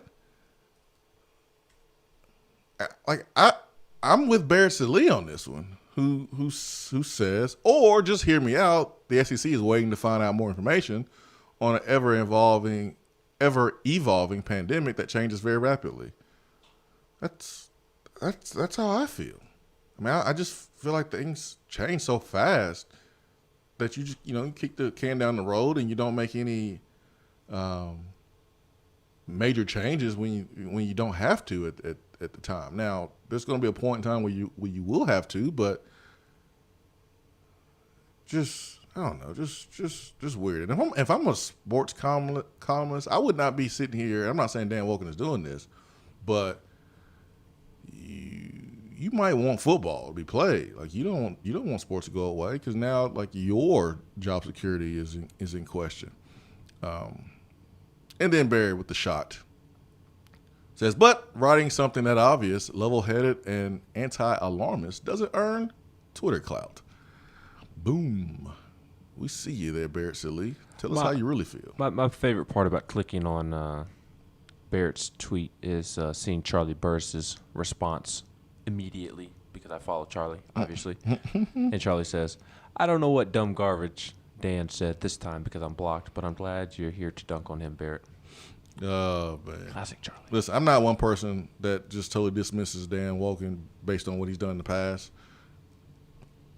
I'm still going to take a look at it. Remember, I'm open-minded, so I'm gonna take a look at what he wrote. And I took a look at it, and I just again I don't have a problem with the SEC's approach and AD's approach to say, hey man, let's see how this goes. Let's see how governors are responding and the CDC and the recommendations. Let's look at the overall numbers and look at the positive test. And I mean, let's see what happens. It may be a vaccine that just pops out of nowhere. I mean, let's just see what's wrong with doing that. So I'm on Barrett's side there. But I'm sure he will appreciate that. I'm about love and peace, man. So no drama. I don't support Barrett's shot, even though it was pretty good. It was a good one. It was a great shot. It was a great shot. I'm about peace and love right now, man. Peace, love, and happiness. I'm about to go to my garden and meditate. That's what I'm about, man. No, I'm not gonna do that right now. It's 80 degrees. It's getting too hot. You gotta do that before the show. Yeah, it was about 67 degrees this morning when I checked outside. It felt great. It's gonna be a while before I get outside and just hang out. Yeah, I try to run 3 or 4 times a week during the week, and I do it at night or evening. I try to time it to where I am getting back to my home as it turns dark, like right at the very last moment of the sunset. And I was checking what the temperature will be at 8:30, 8:45 tonight, and it's at 86. I said, I might not run today. Hot outside. Hydrate, folks, please. The Sun is undefeated and Karma undefeated. They've never been scored on. They've never lost a game. So please hydrate. For Ben McKee, I'm Jason Swain. Hour 3, powered by Low T Center and lowtcenter.com, reinventing men's healthcare. We hope you have a great Wednesday. Swain event fueled by Dead End Barbecue, top 100 barbecue restaurant in America. Peace and love. We are out.